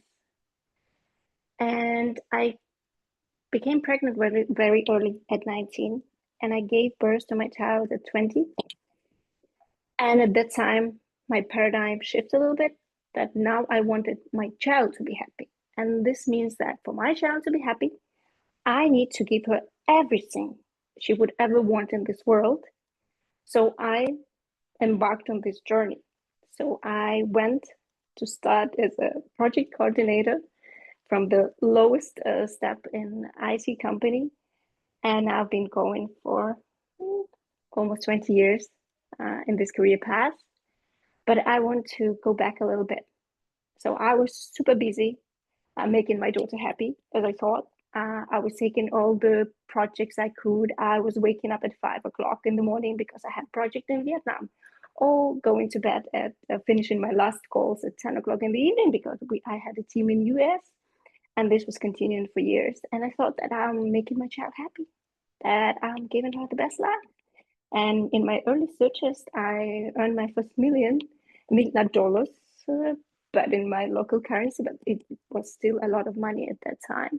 And I had, my child was happy. She had everything except her mom, because her mom was always somewhere traveling or busy at the business meetings or at the calls. And I remember this one day, this picture that I want to picture for you. So I was lying in my successful life. I was lying on the bed, crying out loud, and like in those movies, like, God, give me a sign. Universe, give me a sign. I've done everything, I've done everything you told me to do. I have family, I have career, I have everything I would ever dream about. I have it, but I'm missing something. I feel completely empty. I feel nothing inside. I know what people around me want. I know what my husband wants, what my child wants, what board of directors want, what my boss wants. What I want, I had no clue. I had no time to think about it because I was super busy building the successful, happy life. And I was crying and I was like, please, please, is this it? I mean, is this all? Is this life about this? I'm already done. I'm completed this level. What's next? And the moment I turned my head, and I was at that time, I was living on the 32nd floor of my apartment in Kiev. So I turned around, and in my window, there's literally a rainbow this big. It was like in my window, like the whole window. I was like, it's not a bad sign. So I get up, I go to look outside the window, and I can see that it's not just a rainbow, it is a round rainbow. So it's a full circle. It starts in the skies and goes through the buildings, on the ground, and all the way. And it's starting right in front of my building. So it's not somewhere over there. It's right in front. When I look down, I can see this circle. I was like, okay, I got it. Say no more. So when I get up from this bed, I step into a new part of my journey when I started to explore who I am. And it also was a long journey. First, I went to science and psychology. I wanted to know how my brain works, what's going on in my head, because I felt that something is here missing. I need to find something in my head to understand something, to change how I think or who I am. And of course, it took me some time to going through this, realizing that I'm not just Olga, a mom, Olga, vice president of technology, or a daughter, or someone else. I realized that there is actually someone else behind the scenes, and who was that person? I had no clue. You know, they always say become a better version of yourself. Hey, I have no clue what version 1.0 is. What is the initial version? How I can become a better version of person? I have no clue who I am. So after that, I went to shamanism, all possible spiritual practices. I was even buried in the ground, breathing through the pipe, trying to feel the death and get reborn. And so it was, I was so desperate to realize who I am, because I didn't know. So for 6 more years, I was collecting pieces of myself here and there, going to quantum techniques, also exploring etymology and my healing. That also showed me much more that I'm this and that and this and that, and I'm so much more. So I'm again getting lost. Okay, I know so many things about me. Who am I?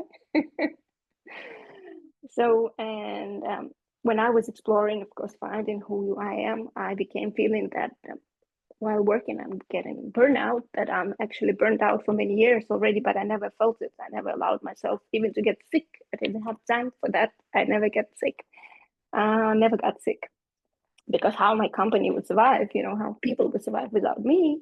But then COVID came, and I had really hard COVID for 1 month and a half. For 1 month, I had fever like 39, and we couldn't do anything. So I literally in my bed, and I couldn't do anything. And my company was having an audit at that time, and even if I wanted, I was not able to join and participate. And when I got better, I realized no one died. They survived. They managed without me. Is it possible? So I was like, okay. Then something started to shift. Something started to shift in me, in my perception of life, and how I perceive myself.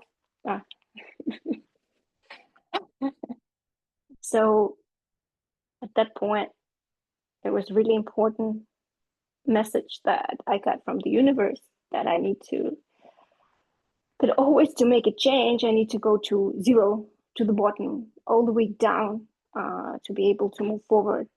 But maybe there is a better way. Maybe I don't need to struggle all the way, or to fight so hard, or to get a disease that will tell me lay down and think about your life. And then again, the war came to my country. I completely stopped working. I realized that I cannot do it anymore. I was lying to myself all these many years that I love my job. No, I didn't like it. Yes, I've done great, but I've done because I had to, and not because I chose to do this specific role or job. And I started to explore. I started to work with Ukrainian women in Belgium, actually, where I've been at that time. I started to look at life differently. I was so afraid to lose my corporate status, my corporate friends. But you know what? I have still my friends from big business calling me, you know, oh, I sold my company for this X amount of millions. What to do in my life? It's like, I don't know. I do yoga in the park. It helps. And it's like, and they're like, wow.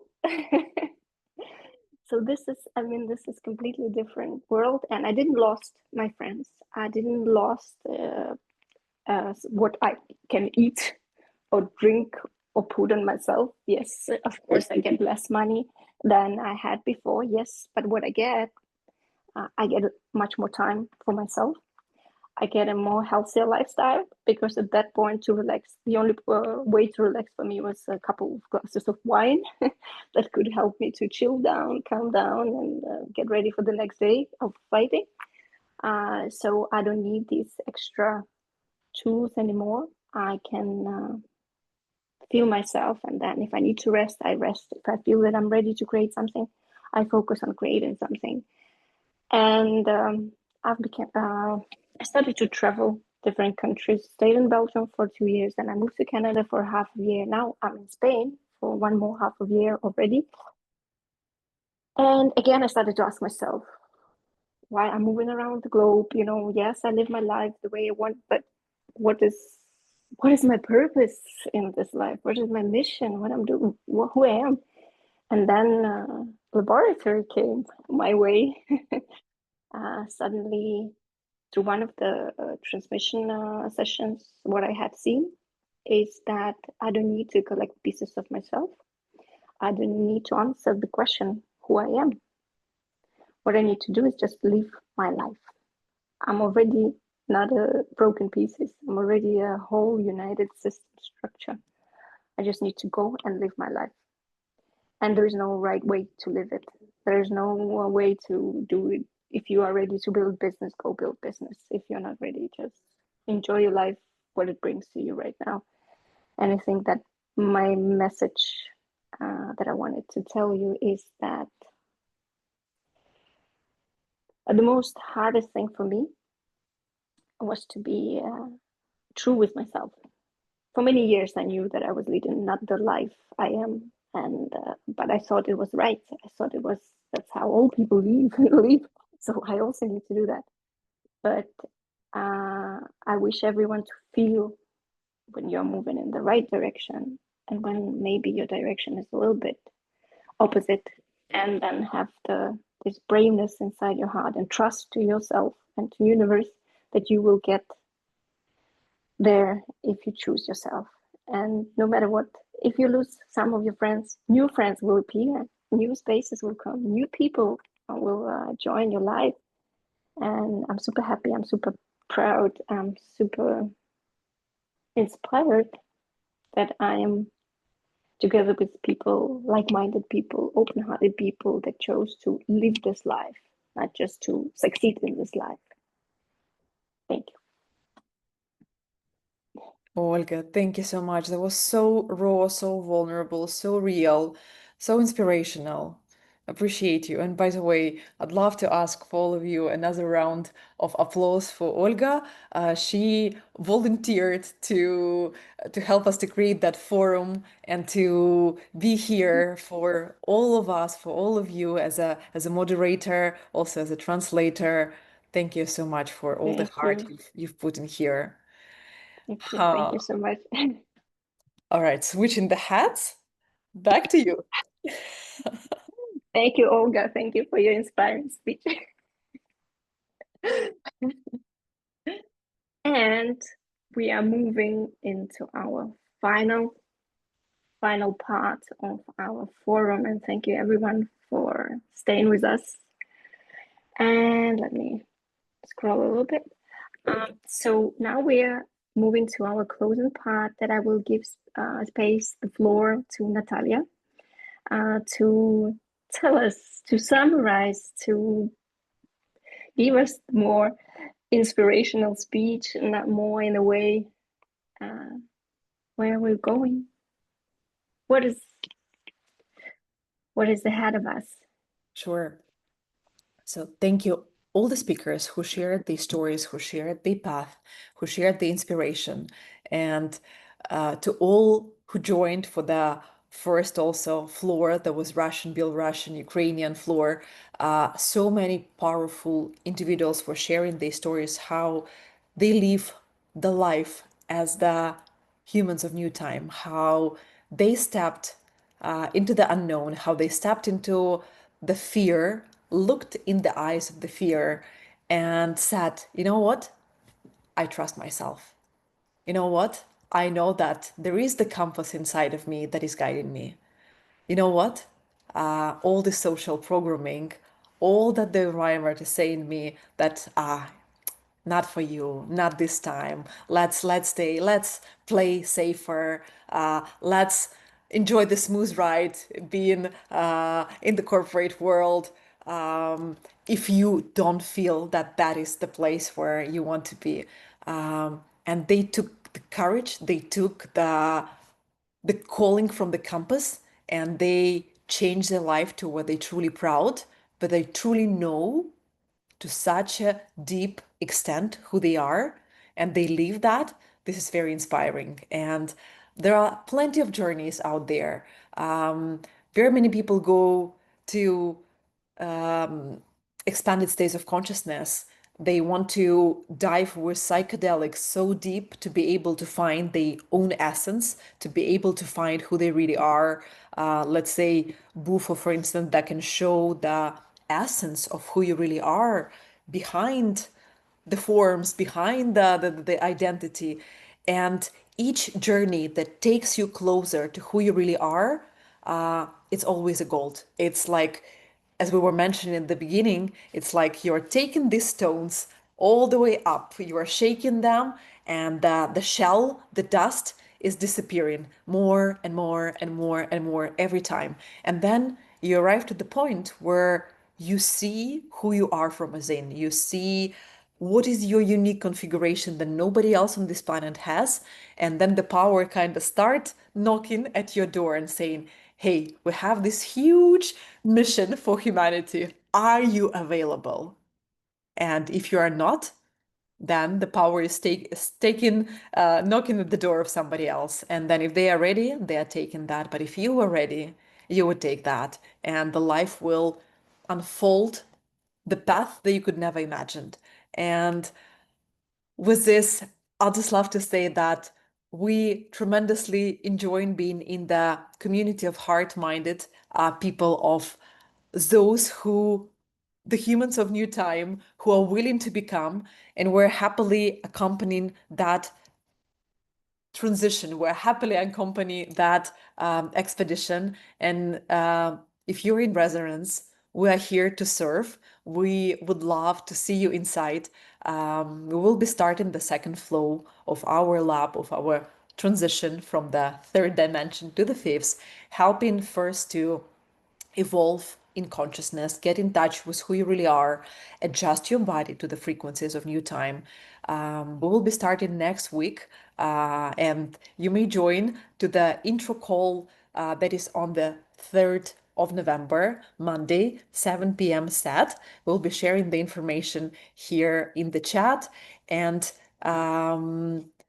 you may come to the intro call, or you may come right away if you feel the resonance and if you feel the calling to join the second flow of the lab.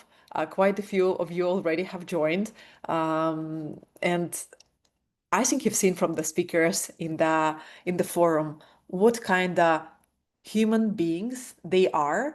I think we were truly privileged to get together 60 incredible souls. And it's interesting when, even with a metaphor of the cord, of the wiring, when one wire come to conduct the electricity, it will burn. It will not be able to carry such a powerful bandwidth. If it's quite a few wires coming together, more bandwidth can come through. If it's multiple wires getting together, blended together, there is so much that can come through. And I think anybody who was in the first flow was really privileged, because we were such a beautiful group of powerful human beings. And may that be the case, that or even better for the second flow, when incredibly powerful beings get together, who feel the drive to live, who feel the mission to live, who feel the curiosity to discover, to play, to go full in. Miracles happen, and these miracles have a very beautiful scientific explanation. And together we're capable of much faster, smoother, more elegant, more playful, more joyful transformation. So that was a call in. That was a call in. You already feel with your presence. You already feel with everything that you've experienced today. So that is it. And maybe the last final message is that we were thinking, do we want to create any special quantum activator for all of you? How should that look like? And we've realized that actually the forum that we get together, there was such a powerful transmission from every speaker that the best playground is life. That's when we get together with like-minded people, and you are here with full presence. You are here with all your body, with all your heart, with all your mind, and all your faculties, and you are just open to receive. You are creating already the shifts within.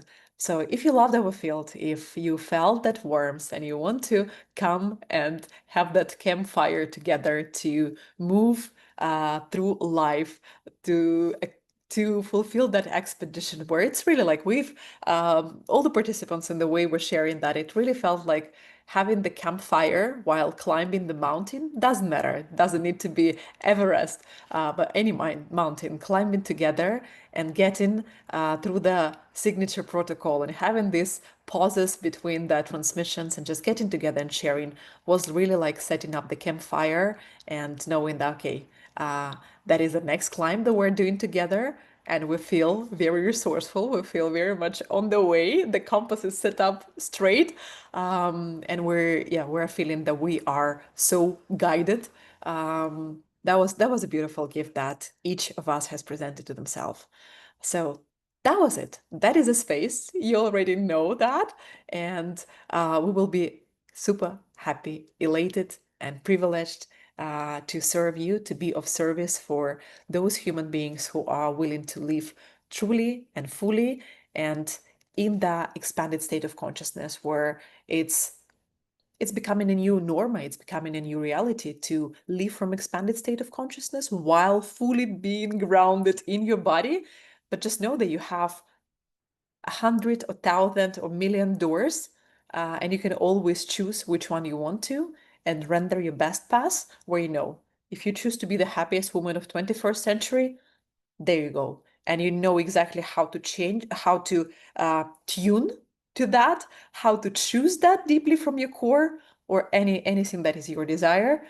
We're here to help you to render your reality, to understand the level of the coding of the reality, to understand the structure of the human being, that you can be the master of your own life. And that is the most important, that you step out from life one day when the destiny is calling and you say, wow, there has been so much me in this life. Like, I feel it's plenty. Like, no matter how many years you choose to live, whether that's 100, 150, or 200, or 800, you say, there was life full of me. Like, I've removed all the shells. I removed anything that is not me, and I fully lived me. And that was my best life. That was my signature life. I will leave you at that. And thank you all. And I'd love to open the floor for questions. Any questions, any comments, just hope on stage. We're here already a family. I can. So it was so unexpected today to be able to pop in and have this energy and feminine energy and some masculine too. So I'm just leaving feeling very nourished and appreciative that each one of you exists. It's heartwarming to know that there are people like you in the world that are doing work. So it's a pleasure to meet all of you. Thank you, Claudia. Where do you join from? I'm in the UK. Beautiful, beautiful, beautiful. Where exactly in the UK? London or? In not far, yeah, London. I'm about 15 minutes from Wimbledon. So Yeah. I have part of the family living there. Yeah. oh, I know the nice. spot. Beautiful, beautiful. Well, very happy having you here. And thank you for your magical energy. It was also very felt from the screen and from the field. Thank you.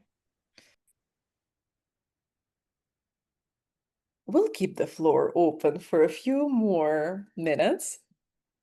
If anybody wants to pop up,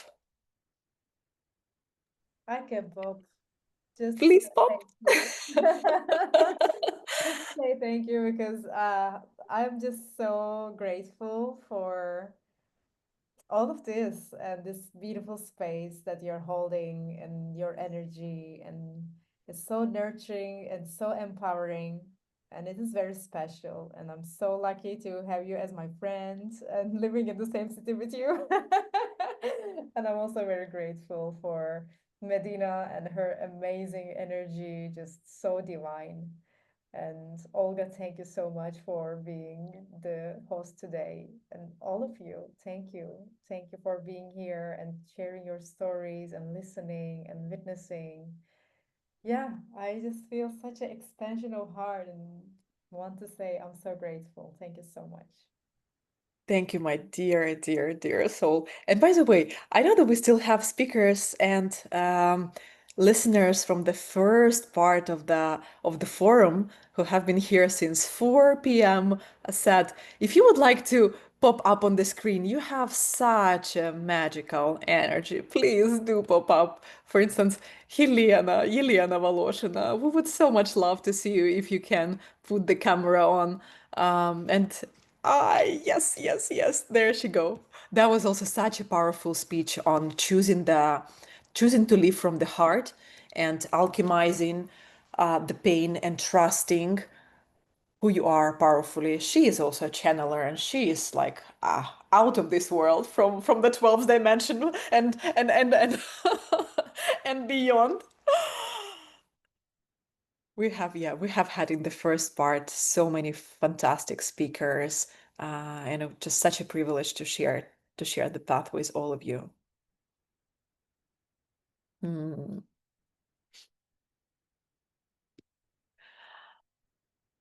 Okay. Anybody else want to add anything, ask anything, share anything? I can translate if needed. Yeah, by the way, if somebody wants to share on even different language, we have all the translators in the hub here. Лен, maybe, Леночка, может быть, ты захочешь сделать какой-то комментарий? У тебя так элегантно и красиво пошло в первой сессии. Может быть, что-нибудь экспромтом? Благодарю, и я просто, это великое чудо и великая красота просто видеть, созерцать то, что вы делаете, что делает каждый. И это такая потрясающая энергия, такая любовь, такое чудо. И я радуюсь, что уровень энергии просто невероятный. Я прям сияю, я благодарю от всего сердца каждого. Светите своей душой, светите своей энергией. Благодарю. Helen is saying that it's such a beautiful, shining, vibrant energy that she's feeling here.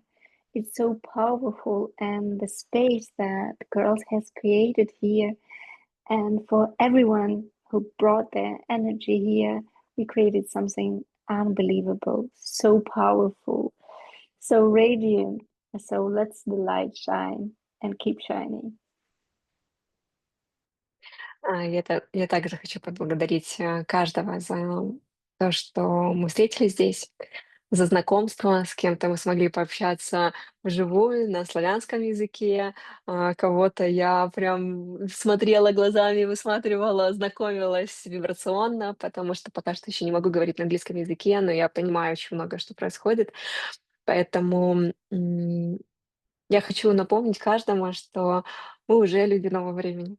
Мы уже живем в новом времени. Эти точки навигации расставлены, и нам осталось только делать какие-то шаги, да, каждое как сердце откликается, эти шаги делать и знать, что это уже случилось.